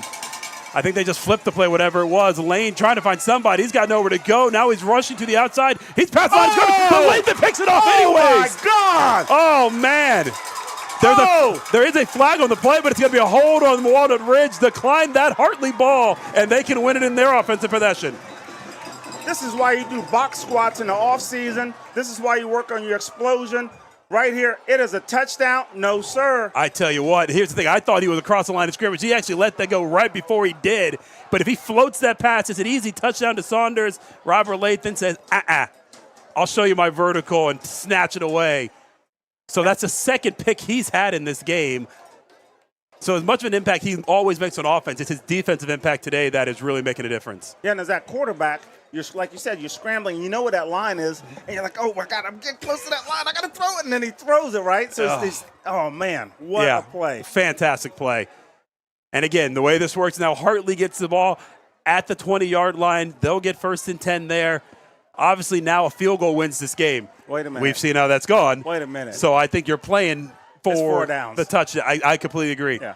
I mean, it's got to be a miracle for me to put that field goal unit back out there. Even if you have all the confidence in the world that they can figure it out, if you got a chance to get the first down with your offense, just get it done. I just think there's just too much doubt in that operation right now to want to do that. Well, and here's the other problem that you have, the other conundrum, right? So the guy that saves the game so far with the interception goes down with the cramp. So he's out for at least one play, but as you know and I know, Matt, that cramp's going to last for a while. So does he have enough juice left in his legs to come and contribute for about 2 or 3 plays? Man, so many factors in this. Because, yeah, like you said, the one guy you really want to have on this field right now for this offensive possession to start, or not to start overtime, but, you know, for your first possession of overtime is Robert Lathan, and he's on the ground dealing with a cramp, which I thought by week 3 we would have been over this, but, you know, I'll get off my high horse on that. This is where we are. Now, I tell you what happened that was a great play, Matt, was Coach called a timeout because he saw they were outflanked. So he called a timeout. Walnut Ridge comes back out in a different set, but the exact same play. Yeah, So they just flipped it, yeah. They flipped it. So 22 goes in motion. He shuffles a little bit, and he goes out on his pattern, and the quarterback's trying to hit 22, but Hartley made the adjustment on that timeout because they knew where the ball was going, so it forced the quarterback to have to scramble, and then everything else fell apart. Was there still a bit of luck, though? Because he was wide open in the back of the end zone. Or was Robert just reading that play like he's going to run, I got to go get him, or – Oh, definitely, I got to run and go get him. Okay. Definitely. He might have. I think he committed a little too early to run and go get him when he left his guy back there. But again, he made up for it. Got the interception. Now that's the exact same play that I saw Brandon Caldwell do that. Mm-hmm. And you just can't even imagine somebody is going to make that play, and then all of a sudden they're jumping up like 12 feet in the air and snagging the ball, right? Yeah. And that's the kind of athleticism that this kid has. But, you know, it's sad to see him hobbling around here trying to get this cramp out. And, again, it's 100% a cramp. It's nothing more serious than that I can see. It's just you if you've had a cramp before, you know how they just can spring up on you. Once you get it the first time, they just don't go away until maybe the next day or so. So if we can get a shot so that people can see, Robert, you can see he's really hobbling.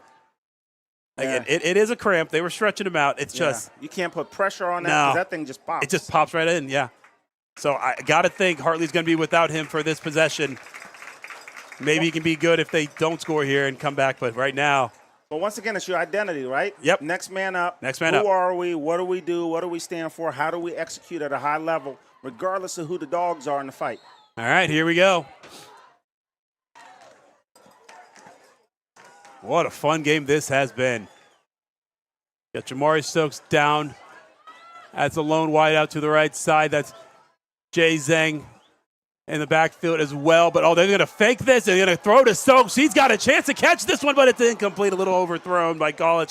Gutsy first down call. Everyone's thinking they're going to hand that ball off to Roderick Gates behind the block of Zhang. Instead, they fake it and see if Jamari Stokes can go get it. That was actually a gutsy call, great call. You put it only where your receiver can get it or nobody can get it. I almost wish he threw that at the back pylon, though, because I think Stokes could have run under it, but where he threw it was an impossible catch. Yep. It just floated on him a little bit towards the sideline. But you know what? On first down, I don't mind that play call. You still have 2 or 3 more downs here to get these 10 yards, trying to catch the Walnut Ridge off guard there, and they almost did just that. All right, Isaac King, Ja'Kai Callaway to the top side. Got Napier and Jonathan Cordy downside. Golich throws the pass. It is complete to Callaway. He's going to push forward past the first down yardage and to about the 7-yard line. First and goal for the Hawks.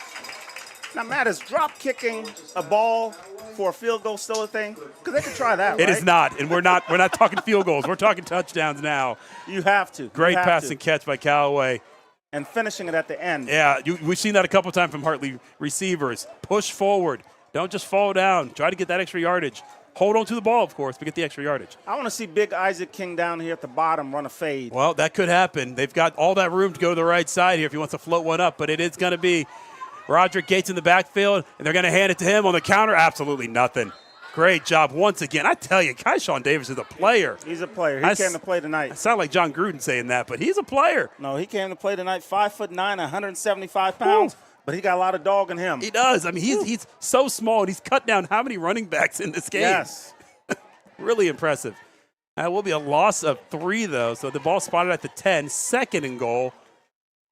Very much in field goal range if they opt to do that. But they've opted twice and I think they can opt to do it. It's the execution. Exactly. Right? All right, Isaac King, as you said, still there, single coverage. How about a fade pass to the right side? Let's see. Golich under center. They're thinking that. Here's the pass. It's up for King. Can he grab it? No. Just inside. Yeah, it was well covered, but also not exactly, I think, where Golich wanted to throw that ball for King to grab it. Get another look at it here. But, I mean, you got the look you wanted. Yeah, once again, you got to hit that outside back pylon that you were talking about, Matt. Mm-hmm. If you throw it outside to that back pylon, he's got to play on it. Yeah, I mean, just back fade, and that was a little bit too inside. All right, play clock's at 20. Plenty of time as Golich runs back to the huddle, delivers the play call.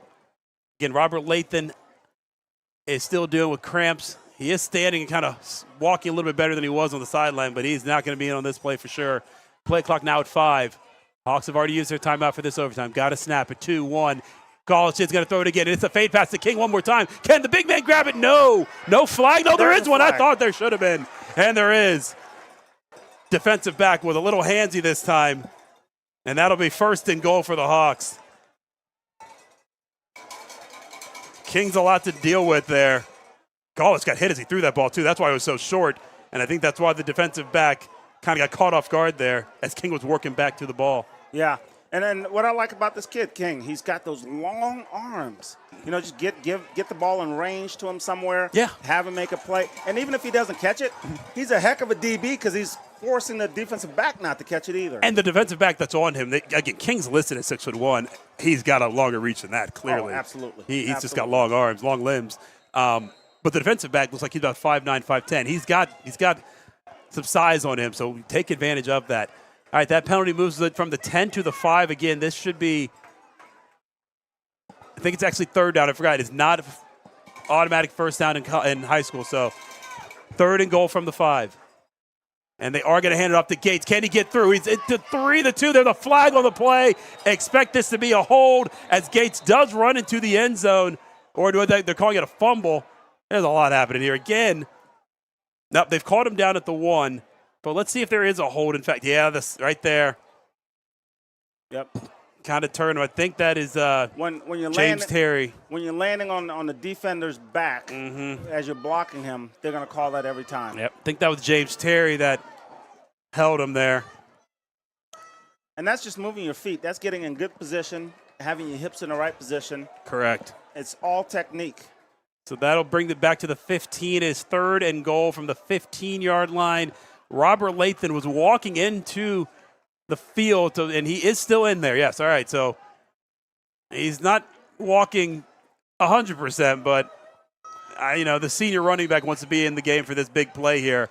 So, Matt, do you let him go back in now, and you might only get 1 or 2 plays, and now you know he's not going to be out there on defense if you need him? And the worry here is that if you don't get your score in this offensive possession, you need him for offense on the second offensive. But I don't know. It's I guess the whole thing is you're trying to put this game away right now. Here we go, 3rd and 15. Lathan is in the backfield, but he's not going to get the ball on this play. Gollage can just run for some yards here, and he's going to do it. He's at the 10. He's going to get to the 5. Can he push his way into the end zone? Yes, he does! Touchdown! Matt Gollage wins the game for the Hawks in overtime.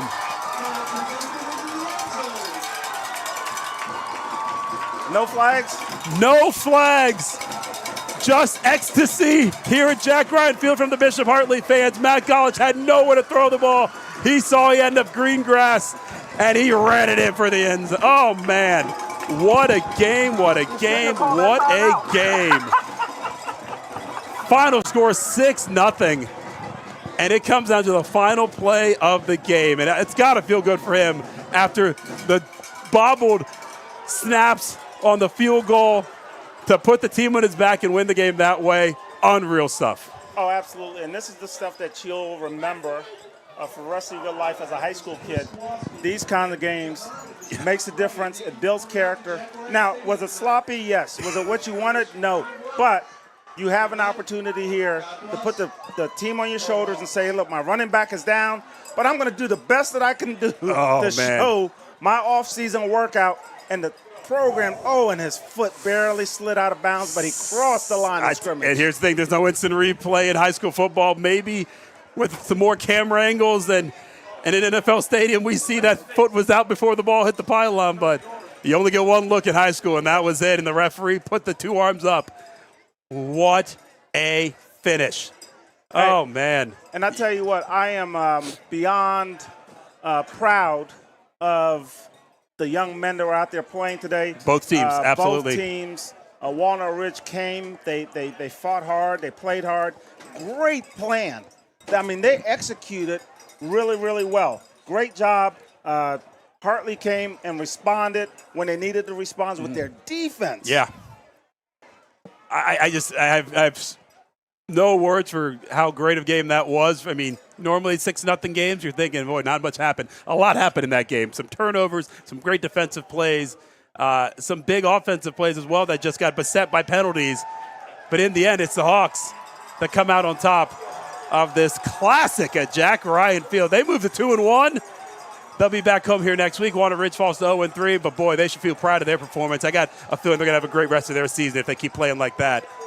Coach Traylor's got them going on the right track for sure. Absolutely. They need to remove the interim term from him and give him the permanent head coaching job. Yeah. Because he's doing a great job with those men, his play calling, the execution. I haven't seen a Walnut Ridge team like this since Byron Maddox coached it. So this is a team that's on the rise. I completely agree. The record might not indicate it. However, the play and the effort, bar none, is one of the best. The teams they've played now, Hartley, Canfield, and Villa Angela St. Joe, that's 3 tough teams. So, yeah, they should be a force in the City League, I would think. Well, that's it from Jack Ryan Field here. We had quite the game, that's for sure. Went late again, but this one under many different circumstances, that's for sure. We'll see you right back here next week for a home game against Watkins Memorial. And come early, everyone. Hawkfest starts at 4:30. Homecoming activities as well, starting at 6:30, and the game kicks off at 7. You got Bob McGilligan on the call, so an actual pro doing the game, which is nice. For Randall Sampson, I'm Matt Barnes from a couple proud Hartley alums. Good night from Jack. A thrilling 6-0 victory at the Horn. Good night, everyone.